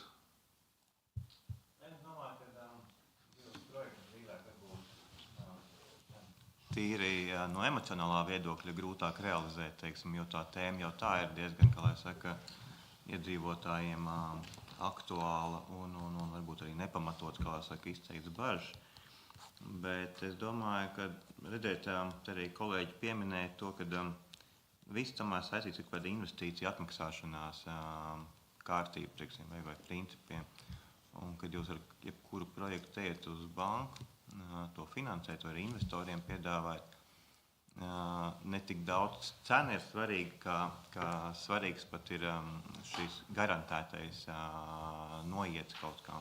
Piemēram, atkritumu reģenerācijas projektā tas ir 3 plūsmas, tā ir gan atkritumu plūsma, tas gate feed, gan elektrības noiets, gan siltuma noiets, un ja gadījumā neizpildās vismaz 2 šīs komponentes, ja viņas nav kaut kādā veidā garantētas, tad finansējumu piesaistīt principā ir diezgan sarežģīti. Un Labais krasts Rīgā ir tieši tāpēc, ka tā ir vienīgā vieta Latvijā, kurā var paņemt tādu apjomu siltumu, jo tā problēma jau ir tajā, ka atkrituma reģenerācijas stacijai jāstrādā 24/7. Tā nav izslēdzama dienas iepirkumā, teiksim, nekādā veidā, jo kāpēc arī mēs piedalāmies, es vairs sen neesmu enerģētikas uzņēmums vai uzņēmējs enerģētikā, mēs esam atkrituma apsaimniekošanas uzņēmums. Mēs risinām pilnīgi citu problēmu, teiksim, mēs risinām to, ka līdz 35. gadam poligonos var noglabāt maksimums 10% atkritumu, teiksim, jā.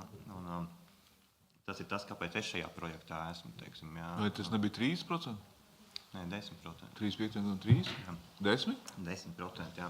Un, lai saprastu, tad no reģenerācijas stacijas, jebkurā gadījumā 5% būs pelni, kas tik un tā kaut kur jānoglabā, teiksim, jā. Tad līdz ar to, principā, reģenerācija ir vienīgais, kas jebkurā gadījumā to var kaut kādā veidā risināt. Plus, protams, tas ir loģistikas jautājums, jo Rīga ir 40, man liekas, procenti vai 60%. Nu, jebkurā gadījumā ļoti liela daļa no visiem atkritumiem. Tas nozīmē, ka, lai viņus nepārvadātu liekus kilometrus, teiksim, Rīga ir atkal tā vieta. Un, kā jau es teicu, piemēram, vasaras sloda tikai Rīgā ir tāda. Un jāņem vērā, ka atkrituma reģenerācijas projekts ir ārkārtīgi kapitāli ietilpīgs. Mūsu stacija, kas ir projektā mazāka kā Gren, projekts vien izmaksā, teiksim, pašreizajā brīdī kaut kādu mēs rēķinām 180+ miljonu. Un viņas tā būtība ir tajā, ka jo lielāka stacija, jo mazāka investīcija uz megavatu ir, teiksim, jā, principā, jo lielāk tu uzbūvēs, jo ātrāk viņi to varētu atpelnīties un tas efektīvāk viņi varētu strādāt. Līdz ar to ir skaidrs, ka nav jēga būvēt staciju uz kaut kādiem 20,000 tonu, piemēram, atkritumu. Tas būs ļoti dārgi un neatbilstoši, kā lai saka, tai kapitāla ietilpībai. Tāpēc arī, protams, Rīga, tāpēc labais krasts, tāpēc atkritumi, jā, tur atbildes ir viss vienāds, kā lai saka. Bet ko darīt ar... Nu, labi, jūs runājat no jūsu biznesa interesēm, bet jūs šobrīd... Es nerunāju... Nē, es vispār runāju. Tas ir loģiski, jūs tā darat, un jūs runājat no tās, ja jūs uzliekat, jūs esat 2% privāti īpašnieks arī ieinteresēts Rīgas siltuma attīstībā un darbībā. Vai jūs visus neuztrauc situāciju, ka pie šī tendences, tarifa palielinājuma tendences mēs nonākam tanī, ka vispār brūk kopā centralizētā siltuma apgāde ar to, ka ir pietiekuši daudz komersanti, ir pietiekuši daudz privātiem, kam privāta alternatīva kļūst izdevīgāka nekā šobrīd nodrošinātais tarifs. Kā rezultātā būs masveida atslēgšanās, ja būs iespējama, un tā jau ir šobrīd iespējama, es zinu daudz gadījumus, ka tas vienkārši ir lētāk.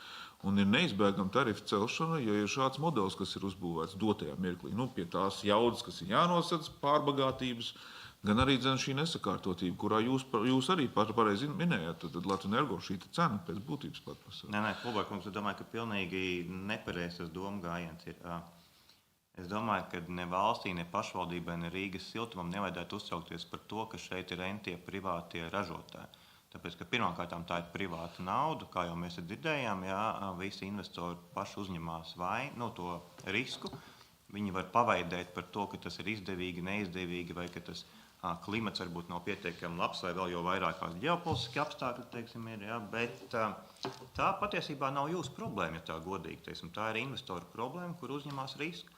Un no Rīgas siltuma viedokļa raugoties, es domāju, un Rīgas iedzīvotāji, jo vairāk šīs stacijas būs, jo spēcīgāka būs konkurence, jo arī, kā lai saka, tā cena būs zemāka. Tas, ka kādā brīdī šīs stacijas var kļūt maksāt nespējīgas, vai viņas būs, kā lai saka, tur ies uz banku, tas arī var būt. Bet tas, par laimi, ir privāto investoru risks, teiksim. Tāpēc lielos vilcienos jau tā problēma nav nemaz tik liela. Un man liekas, ka svarīgākais, kas ir nodrošināt tiešām šo konkurenci, lai visi var pieslēgties, lai visi var ražot, bet kas ar viņiem notiekās, tā nav Rīgas siltuma problēma, teiksim, jā, jo vairāk viņi būs, jo lielākas iespējas, ka tā cena ies zemāk būs. Atslēgties, nē, cik es zinu, es esmu ļoti mazs akcionārs Rīgas siltumā, ikdienas darbībā vai pat arī padomas līmenī es nekādīgi nepiedalos. Man ir tieši nulle ieinteresētība kaut kāda tieši, teiksim, tajā visā pasākumā. Bet es domāju, ka Rīgas, es atceros, ka mēs pēc manas iniciatīvas sākām attīstīt bioenerģijas staciju Rīgā. Pirmo kopā ar Rīgas siltumu. Tas vien jau bija ļoti pamatīgs iemesls. Tā bija pirmā Šķeldas katlamāja. Tas bija ļoti pamatīgs iemesls, lai Latvenergo sāktu satraukties un šīs cenas tomēr kaut kādā veidā sāktu koriģēties. Līdz tam, kā tur arī grafikā bija redzams, viņas būtu bijušas visu laiku tādas. Tā kā man šķiet, ka tā nav liela bēda. Cilvēki un uzņēmumi neatslēdzās, tāpēc, ka alternatīva Šķeldas stacija ir gāzes stacija, kas ir, protams, lētāka izbūvē, daudz vienkāršāka operēšanā, principā pat arī tīrāka, būsim godīgi, ja? Bet pašreizajā brīdī viņa ir krietni dārgāka, un es domāju, ka viņa lētāka arī nekad vairāk nebūs. Jūs teicāt, ka jums nav ietekme, bet ir interesanti, ka jūs esat ekobauda, tātad Getliņa eko. Es neesmu Getliņa eko, es biju jauns amats man ir ielikts, Kulberkungs. Nē, Getliņa eko īpašnieks. Nē, Getliņa eko ir poligons, es tur neesmu, es esmu lielākais viņu atkritumu piegādātājs, bet es neesmu īpašnieks. Nē, es esmu Cleaner grupas īpašnieks. Jā, bet jūsu grupā ir īpašnieks Getliņa eko SIA. Nē. Nē? Nē, nekādā gadījumā. Es jaunu titulu atklāju šodien, jā, bet es neesmu nekādā sakarā. Es lielāko priekšu pieņemtu, bet tas nav mans. Tur bija kaut kas. Es domāju, vēl viena lieta, par ko mēs neesam šodien runājuši, ir par energoapgādes drošību. Ja mēs paskatāmies, kas šobrīd notiek Kijevā attieciem, es domāju, ka to jautājumu arī nevajag aizmirst tajos plānošanas dokumentos, ko es jums rādīju slaidā. Tur arī šie riski ir aprakstīti jau gadiem apakaļ. Un tas nav kaut kas tāds, ko var tā ar vieglu roku atmest. Tā ir nopietna lieta, kas ir jārunā. Vienā no sēdēm Kulberkungs minēja par to, ka ir atsevišķas pilsētas, kur katra šī stacija var ap sevi kaut kādu zonu noturēt, ja tas ir vajadzīgs. Tas, protams, ir kaut kas tāds, par ko var diskutēt šajā sakarā un citas līdzīgas lietas. Ko zonu? Jūs vienā no sēdēm iepriekš man šeit teicāt to, ka tur, kur ir kaut kāda koģenerācijas stacija, ja, ka viņi šo te zonu var spiedienu noturēt, apgādāt mājas, tad, ja vispārējais tīkls izslēdzas. Un šeit jūs minējāt Tartu piemēru, varbūt tas jauc, bet jebkurā gadījumā energoapgādi runājot, ir dažādi jautājumi, kas ir jārisina. Ne tikai par to, kurš ražo, bet arī par pašiem siltumtīkliem. Jā. Siltumtīkliem, piemēram, ir pilsētās problēma, kur, ja gadījumā kādu no lielajiem galvenajiem šiem te pievadiem pārrauj, tad ir, piemēram, jautājums, vai tu vari noslēgt to pievadu, lai viss ūdens neiztecētu ārā. Jā. Par šo arī nav pietiekami domāts. Latvijas pilsētās, ne jau tikai par Rīgu. Tā kā tur tie energoapgādes drošības jautājumi ir daudz, pa viņiem nevajag aizmirst, un TECs ir savā ziņā risks. Protams, ka viņa kritiskā infrastruktūra, viņai ir īpaši uzmanība pievērsta, tur ir noteikti nepārtrautīgs plāns, un es zinu, ka tur zemesardze ir, protams, uz vietas, bet ir jautājumi, kurus tāpatās neviens tur nenosargās, ja kaut kas notiks, un ko tad Rīga darīs. Tieši tāpēc tās pārējās jaudas, es neredzu iemeslu, kāpēc no viņām baidīties. Arī citās Latvijas pilsētās jaudas ir divreiz ne tik, cik vajag. Un tas ir jautājums vienkārši par energoapgādes drošību. Jā, šīs jaudas varbūt ir vecas, varbūt viņas neizmanto konkrēti elektrības ražošanai, lai alternatīvi iegūtu kaut kādas ienākumus. Bet tas, ka viņi tur ir, pilsētniekiem ir ļoti svarīgi. Ir, ja viņi ir spējīgi mums drošību nodrošināt, vienkārši dotajā mirklī tas tā nav. Bet uz to var iet. Un ja viņas arī ir, tad viņas ir maksimāli liederīgām jābūt. Manuprāt, nākotnē jau rāda, jūs jau visi runājat par elektrokatliem, jūs visi runājat par balansēšanu, jūs visi runājat par mainīgu tirgus sistēmu, kura pieprasa to, ka maksimāli izspiež no resursu, kas tiek ražots, daudz produktus. Atkrituma dedzināšana vai atkrituma stacija viena no labākajiem piemēriem tajā ziņā, ka no tā atkrituma iegūst trīs atsevišķus labumus visiem, piemēram. Bet jautājums, vai man kā rīdziniekam ir jāapmaksā visas šīs stacijas, kas tur ir, jo gala beigās jau apmaksā patērētais tarifā. Kādam jau ir jāuztur šīs stacijas darbībā. Tā nav gluži. Jums jau ļoti patīk skatīties siltumvirzienā, bet ja esmu runāju par Latvijas interesēm, tad TECs, kura loma, jūs sakat, mazināsies, bet patiesībā viņi palielināsies pie tās energo prasībām, kas būs. Viņi tikai un vienīgi palielināsies dotajā mirklī. Mēs šobrīd maksājam dārgu cenu elektrībā tikai tāpēc, ka mums Igaunijā un Lietuvā neeksistē bāzes jaudas. Viņām ir jābūt, un viņas loma ir ļoti svarīga. Ja mēs viņu neizmantojam to resursu, un viņu vienkārši laižam ārā, un jums tas neinteresē, jums vienkārši gribās piebūvēties klāt un regulējumu tirgu tādu, kurā maksimāls 24/7, kā jūs minējāt, strādās atkritumstācija, tad vienkārši teica loma vēl mazāk samazināsies, un tad siltumu mēs būtīsim konstantārā. Tā ir tā realitāte, ko mēs redzam. Bet šeit es gribēju teikt, vai es kļūdos, ka Clean Air ir tātad akcionārs ir SIA TAG Capital, un TAG Capital ir savukārt Getlviņa Eko. Nē, šitais ir vispār kaut kāds pilnīgi maldīgs. Beļezjaks, Rīgas siltums un Getlviņa Eko padomas priekšsēdētājs, viņš ir vienkārši kā neatkarīgais padomas loceklis un padomas priekšsēdētājs abos uzņēmumos. Kukurēvičam ar Beļezjaku, Rīgas siltumu un Getliņa Eko nav tieši nekāds tādā griezumā sakars. Tātad es esmu īpašnieks TAG Capital. TAG Capital pieder gan Clean Air grupa, gan arī enerģijas risinājumi, kam pieder savukārt 2% Rīgas siltuma, bet tas pa kreisi, man pa kreisi, no Kukurēviča pa kreisi, Beļezjaks siltums un Getliņa, tam nav nekāds sakars ne ar manīm, ne ar TAG Capital. Mēs esam vienkārši atkritumu operators, kurš vēd atkritumus uz Getliņiem Eko. Jā, tas ir tas. Jums nav ar pat Getliņu Eko? Nekāds, Nekādas. Nē. Mēs esam viņu klients. Šeit vēsturiski mēs esam nonākuši pie 2%, un šeit mēs ļoti daudz kur identificējam, tas ir viens no mūsu arī izmeklēšanas komisijas objektiem, ir šī nespēja ne Rīgas domai, ne valstī īstenot īpašnieka pārvaldību normālā veidā, dēļ tā, ka praktiski 49% pret 49% un jūs 2% ir pa vidu. Šī gadījumā jūs toreiz pārstāvēt Dalkijas uzņēmumu, kas tad šos 2% arī ieguva. Vēsturiski es papētīju, jo mēs šodien identificējam problēmu, kad dēļ tiem 2% un šo sadalījumu uzņēmums nemāk rīkoties, un vēsturiski tie lēmumi visādi ir bijuši, un nekādi viņš nav labi bijis pārvaldīts. Un tas tiek identificēts, un tie 2% ir radušies, lūdzu apgāžiet vai apstipriniet, bet viņi ir radušies vēsturiski.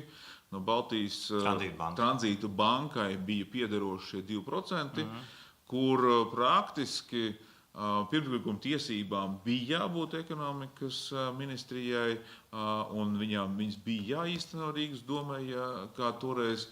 Bet toreiz ļoti tā dīvaini šīs pirmslikuma tiesībām atteicās Rīgas mērs, tajā laikā, kā mēs lasām no preses. Un toreiz vienkārši Dalkija spēja nopirkt šīs daļas. Un toreiz vienkārši Rīga un abas puses atteicās no pirmslikuma un tādā veidā nonāca pie Dalkijas un tādā beigās arī jūsu rokās. Te jautājums tāds, lai mēs komisijai saprastu, kāds ir mūsu iespējas risināt šo jautājumu valstiski, vai valsts ir spējīga atgūt šos 2%, kas bija viņas pirmslikuma tiesības no jūsu puses, vai šāda opcija pastāv, eksistē? Jūs jau, Kulbērkungs, pats esat no biznesa, un zinat ļoti labi, kad pirmslikuma tiesībām ir kaut kāds laika periods, ja tā mēneša laikā neizmanto, tad viņas izmanto jebkurš cits, kas nopērk. Mēs... Kurā nav pārmetumi? Jā, bet es zinu vienkārši, pat tik es biju arī Dalkijas pārstāvis, līdz ar to, ka es tur biju pie tā darījuma klāt. Mēs nopirkām tad, kad Tranzīta banka jau vēlējās pārdot, bija jau piedāvājusi izmantot pirmslikuma tiesības, visi bija atteikušies, un tad viņi jau tirgū. Respektīvi nevis visi, bet Rīgas doma un Latvijas Energo, vai tas ekonomikas ministri bija atteikušies, un viņi jau tirgū meklēja pircējus vienkārši, jebkurš varēja nopirkt, arī jūs varējāt nopirkt, es kā privāta persona varēju nopirkt, jebkurš. Līdz ar to mēs nebijām nekādā veidā iesaistīti tajā procesā, kurš tur ko kārtoja, kāpēc atteicās. Mēs bijām jau viens no tiem, kuri uzrunāja, un tas sakrita kaut kādā veidā vienkārši ar to laika periodu, kad Dalkija bija paziņojusi par plāniem ienākt Baltijas. Viņi bija Lietuvā un Igaunijā jau sen, Un viņi tad arī, kā lai saka, sāk darbību Latvijā.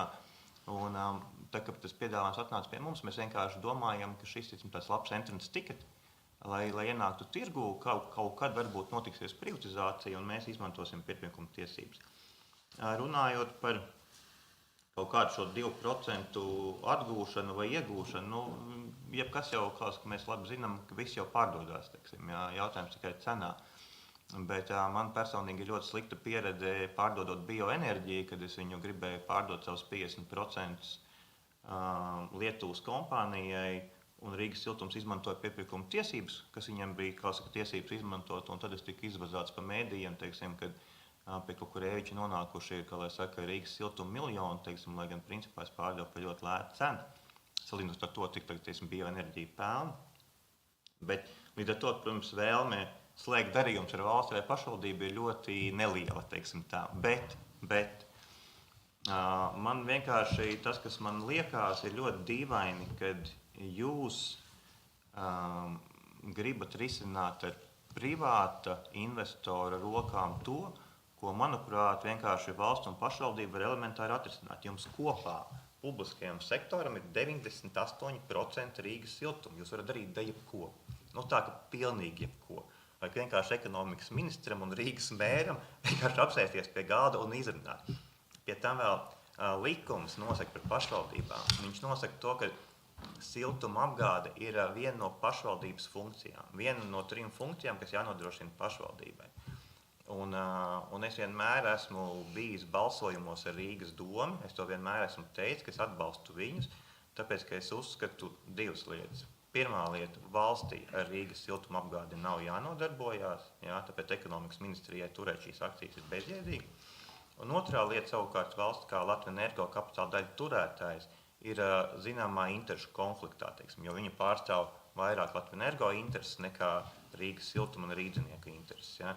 Tāpēc es vienmēr esmu, nemeklējot nekādus izdevīgumus, atbalstījis Rīgas domu, lai kurš tur nebūtu pie varas, jo tāpēc, ka man liekas vienkārši tā ir Rīgas domas funkcija nodrošināt siltumu. Protams, ka tā arī nav Rīgas domas, principā to varētu darīt privātie, bet lielos vilcienos, teiksim, to mēs redzam, piemēram, Liepāja, kur galvenais akcionārs ir Latvijas Energo un ir doma, un arī es esmu, mēs gan pelnam vairāk kā Rīgas siltums, gan arī tarifs ir zemāks nekā Rīgas siltumam, teiksim, tā ka kaut kas, kā saka, pārvaldībā laikam ir krietni labāk. Bet līdz ar to es domāju, ka Rīgas siltuma pārvaldība vispār nav problēma. Tas ir 2 valsts amatpersonu vienkārši saruna un visu. Nevajag neko pat no manīm pirkt. Es tur sēžu kā mazākam akcionārs un nesaņemu dividendus un principā esmu diezgan nelaimīgs, teiksim. Un viss. Jūsu stacija, ko jūs, kas valsts kapitāla sabiedrība, pašvaldības kapitāla sabiedrība, jūs kā privātās akciju īpašnieks uzbūvējat to staciju, kuru pēc tam atpirka, kā jūs sakat, Rīgas siltums. Šī gadījumā jums bija interesētība un biznesa. Bet es arī par ko arī nesūdos. Es izlēmu pārdot, tāpēc, kad man likās apgrūtinoši strādāt principā tādā, es nezinu, kā skatām, ar publisko subjektu, teiksim, ka tur visur ir kaut kāda, kā lai saka, tur, procedūra operatīvi nevar pieņemt lēmumus, vienkārši izdomāju pārdot, es atradu pat pircēju, un Rīgas siltums vienkārši izmantoja pirkuma tiesības. Viss kārtībā. Lielos vilcienos jau viss bija pareizi, un es priecīgs, ka Rīgas siltums arī izmantoja šo pirkuma tiesības, teiksim, Viss labi, vienkārši nevajag pēc tam privātajiem pārmest to, teiksim, un pēc tam vēl gribēt ar viņu biznesu taisīt, teiksim, ka viņam kaut kāda nav vēlme. Jūs būtu gatavs 2% pārdot? Jautājums vienmēr ir cenā. Protams, Bet Rīgas siltums un siltuma apgāde kā tāda, tas pats utilities piemērs no Tallinas, kuru pašvaldība sadarbojās un nodevusi siltuma apgādi pilnībā privātām investoram. Labi, viņiem ir kopuzņēmums, bet pašvaldība ir mazākumā. Tas ir labs piemērs un investoriem siltumenerģijas sektors interesē. Ja būtu iespēja šo uzņēmumu piedāvāt investoriem, izveidojot pietiekoši caurspīdīgu tirgu, būtu liela investoru interese iegādāties Rīgas siltuma daļas.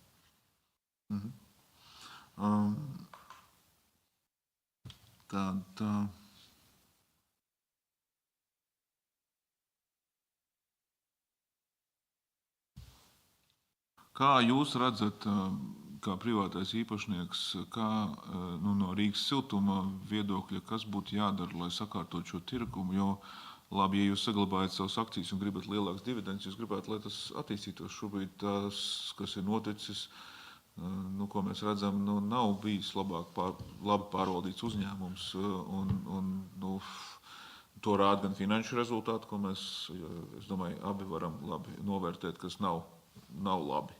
Un arī modelis, kāds tiek kādā bijis strādāts, un arī izšķērdība. Piemēram, ja salīdzina Utilitas Tallina un Rīgu, tad 2x vairāk darbinieki dara tieši to pašu, ko jūs pareizi norādījāt, ka tiek galā un labi sakārtotas un neefektīvi strādā. Kas būtu tas, kas jādara? Acīm redzot, esošā padoma arī netika galā ar šo jautājumu un valde netika galā ar šo jautājumu. Kas ir tas, kā jūs darīt, ja jums būtu iespēja un šo uzņēmumu vadīt? Es piekrītu, ka viņš nav varbūt super veiksmīgi pārvaldīt uzņēmums, un to var darīt labāk, bet tā būs tāda spekulēšana, ko es varētu darīt labāk. Teiksim, jā? Es saku, Liepājas enerģija tipisks piemērs, kur labi man tur ir 10%, bet kur mēs kopā ar Latvijas Energo un Liepājas domu, es domāju, pārvaldam izcili. Teiksim. Tas bija pirms 10 gadiem bija uzņēmums ar visaugstāko tarifu valstī. Tagad viņš ir ievērojami, kā lai saka, augšgalā, teiksim, ar zemāko tarifu, teiksim, jā, un pie tam vēl maksā dividendus un visu.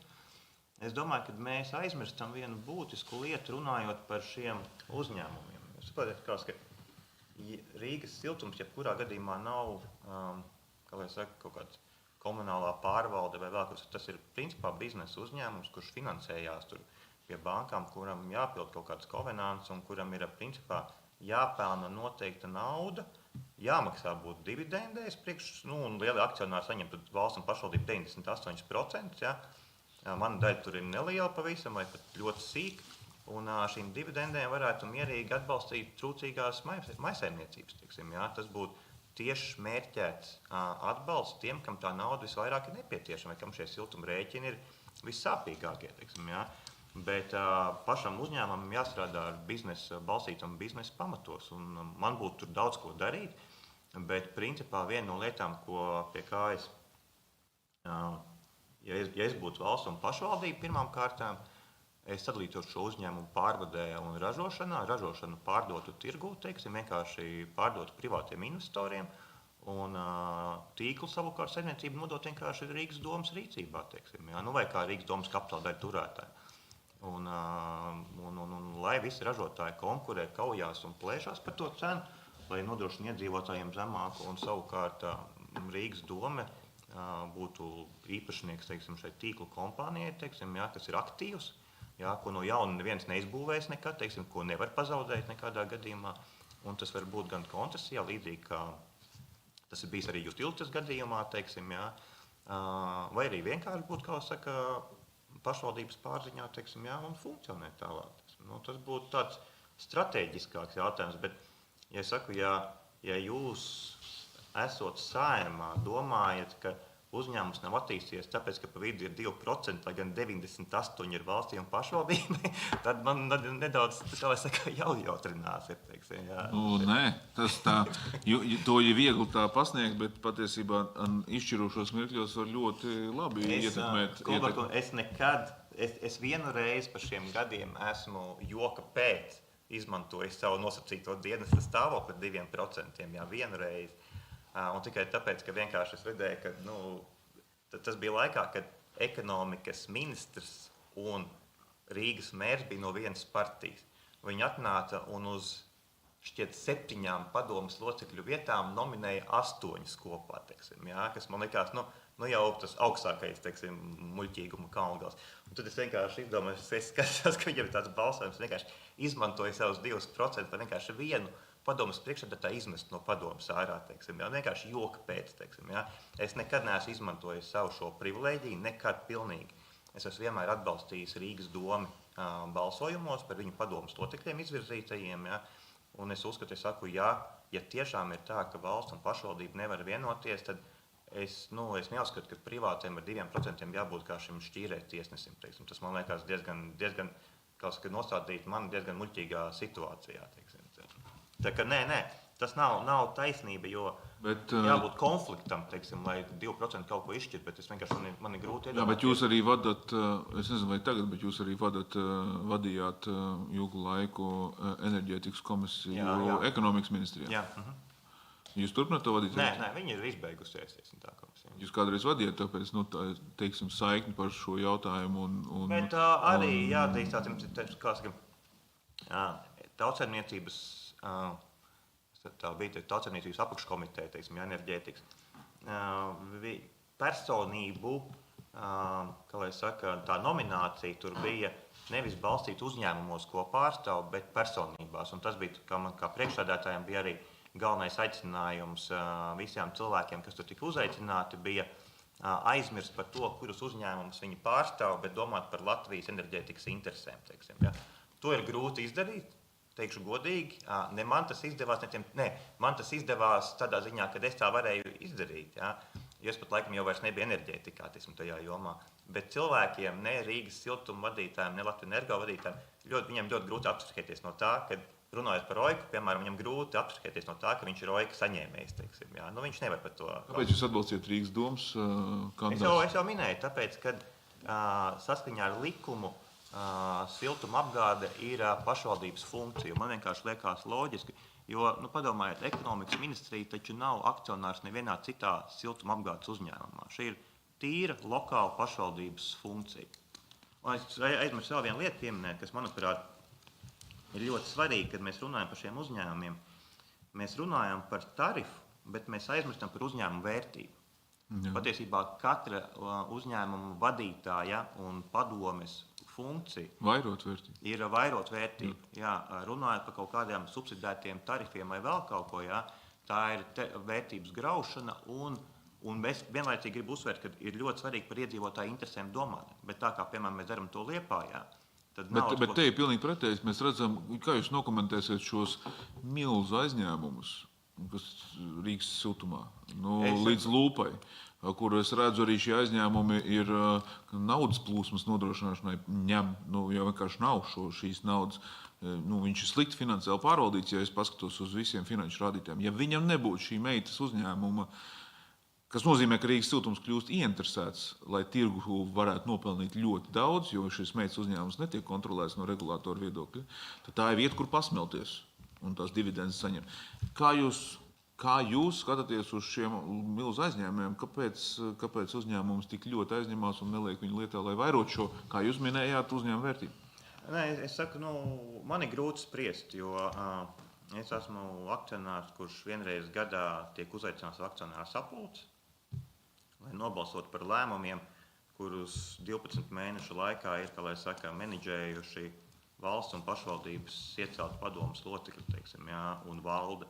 Līdz ar to es nesaku tur slikti vai labi, es vienkārši nevaru to komentēt, teiksim, tur, jo es tajās detaļās neesmu iedziļinājies, jo mana ietekme tur ir tieši nulle, teiksim, pat ja es saku, pēdējā laikā aizvien skaļāk tur runāju par šo uzņēmumu vērtības aspektu, teiksim, jā, bet tur ir svarīgi, tur tiešām, kad lielie dalībnieki par to runā, nevis, kad tur 2% tur kaut ko. Kaspars gribēja, es redzu, pacels roku. Kaspar? Jā, paldies. Sorry, man nesanāca to klātienē uzdot. Dzirdat mani? Jā. Jā, Kukrēviča kungam jautājumu. Par tiem pašiem 2%. Skaidrs jau, ka tā nav uz dividendēm vērsta investīcija. Skaidrs, ka pie 2% ir, zinām, taktiski ietekme. Sauciet to par zelta akciju vai kā citādi. Es dzirdu, ko jūs sakat attiecībā uz atbalstu Rīgas siltumam kā akcionāram dēļ pašvaldības funkcijas. Bet vai varat tomēr arī apgalvot, ka nekad neesat izmantojuši šīs 2%, lai panāktu vienas vai otras puses labvēlību kādā citā sev svarīgā jautājumā? Piemēram, atkrituma apsaimniekošanas jomā. Jo, protams, ka vēsturiski saprotam, ka tās koalīcijas ir bijušas dažādas gan nacionālā līmenī, gan Rīgas domē, nevienmēr savstarpēji sadarboties spējīgas. Un skaidrs, ka tie 2% ir varējuši nodrošināt vienai vai otrai pusē vairākumu. Varbūt, ka šeit ir bijusi jums iespēja tādējādi to izmantot kā sviru kādos citos jautājumos. Tad nokomentējiet to, lūdzu. Un otrs ir, ja, piemēram, šie abas publiskās personas, valsts un Rīgas pašvaldība, saņemtos un izlemtu, ka vienai no šiem subjektiem tad tomēr ir vairākums. Vienalga, vai tas ir 50 plus 1 aktīvi vai kā citādi, bet attiecīgi vai no ekonomikas ministrijai, vai no Rīgas pašvaldībai būtu pienācīgs vienpersonisks vairākums. Jūsuprāt, kura būtu tā pareizā institūcija, kur šādu vairākumu vajadzētu koncentrēt no tādas publiskā sektora puses?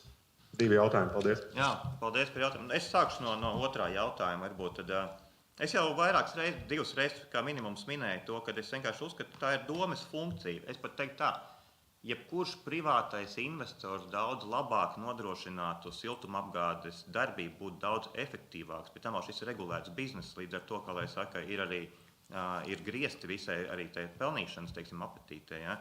Bet jebkurš privātais šo uzņēmumu pārvaldītu ievērojami labāk. Es esmu pilnīgi pārliecināts. Es saku vēlreiz, Liepājas gadījums ir piemērs dividendes maksājam, pašvaldība ieguldīto naudu, šīs dividendes saņemtās iegulda ēku tajā iekšpagalma sakārtošanā, teiksim, jā, visi super laimīgi, teiksim, jā, tarifs zemāks nekā Rīgā.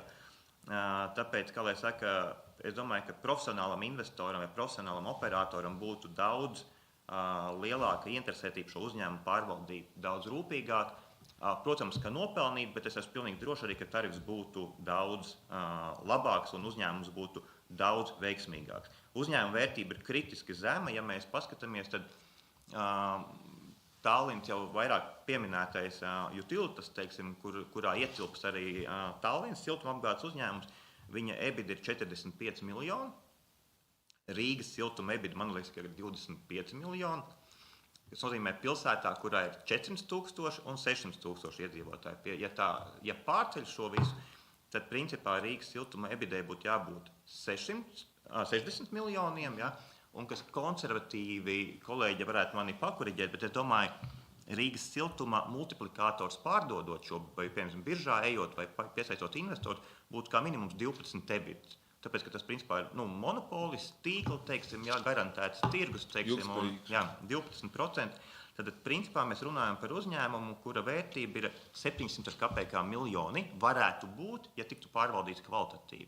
Pēc Prudentijas un Nasdaq pētījuma viņam ir 180 miljonu vērtība. Tad par šo faktu vispār neviens nerunā, lai gan es uzskatīsim, ka šis ir daudz būtiskāk runāt par 500 miljarda kaut kādu neiegūšanu, potenciāli, teiksim, investoru piesaist vai pārdošanas gadījumā, ar kuru varētu daudz vairāk problēmas atrisināt nekā, kā lai saka, cīnoties par kaut kādiem tur 10 vai 15 miljoniem, teiksim, tur samazinājumu.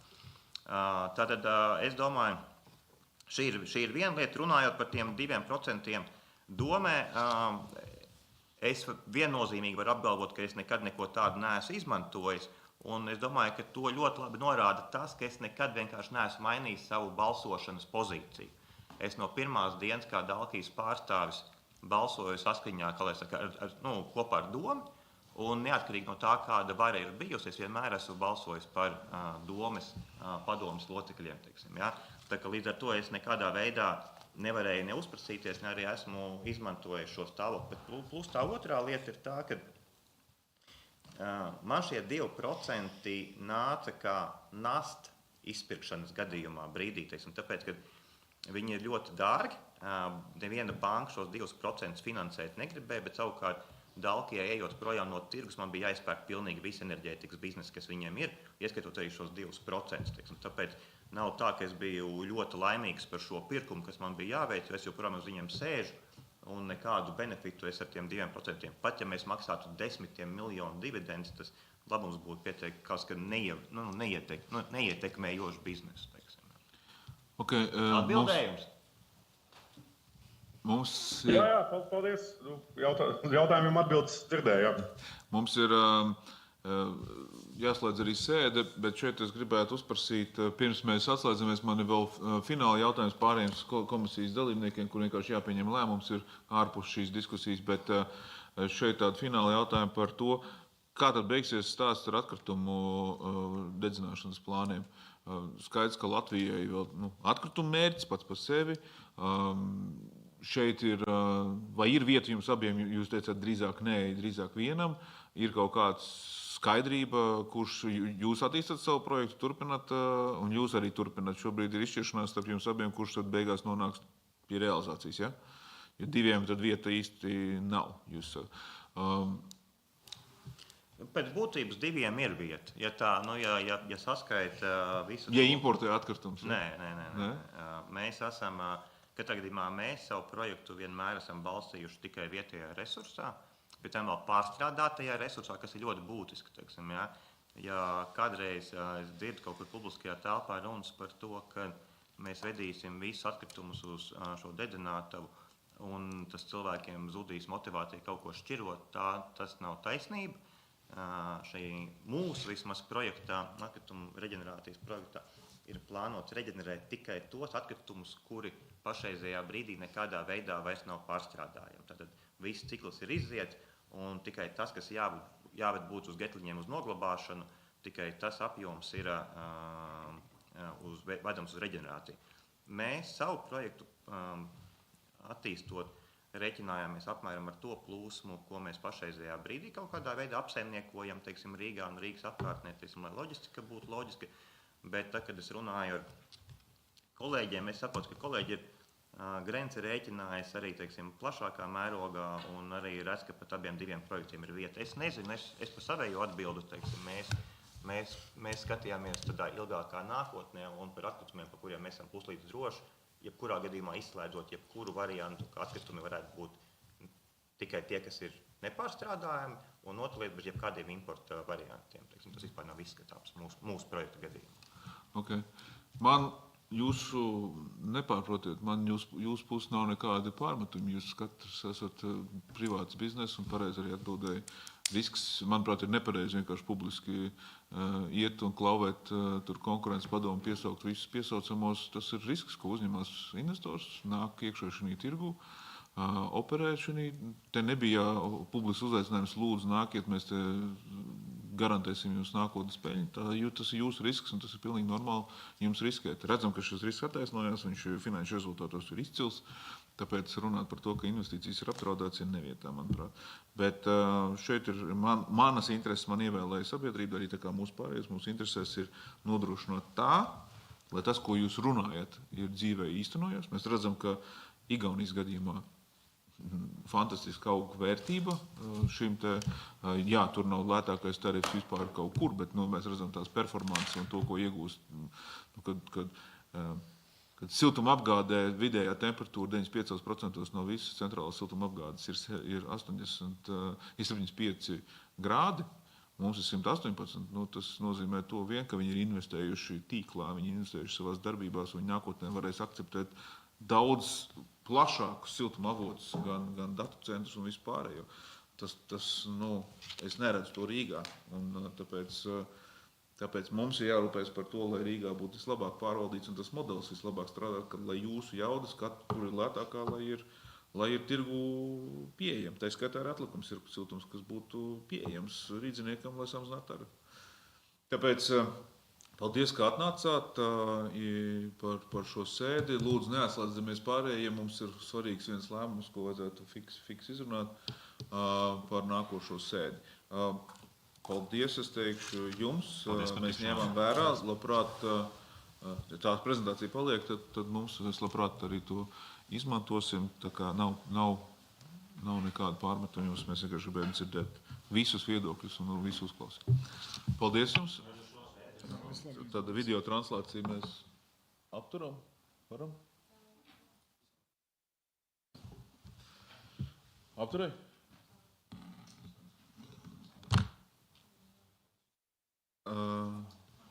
Izslēdzam. Tad Kaspars? Es tepat. Tu esi tepat tās video translācija pārstāv, bet tu esi tepat, jā? Es esmu Zoomā, jā. Jā, vienu sekundes vienkārši pieņemt lēmumu.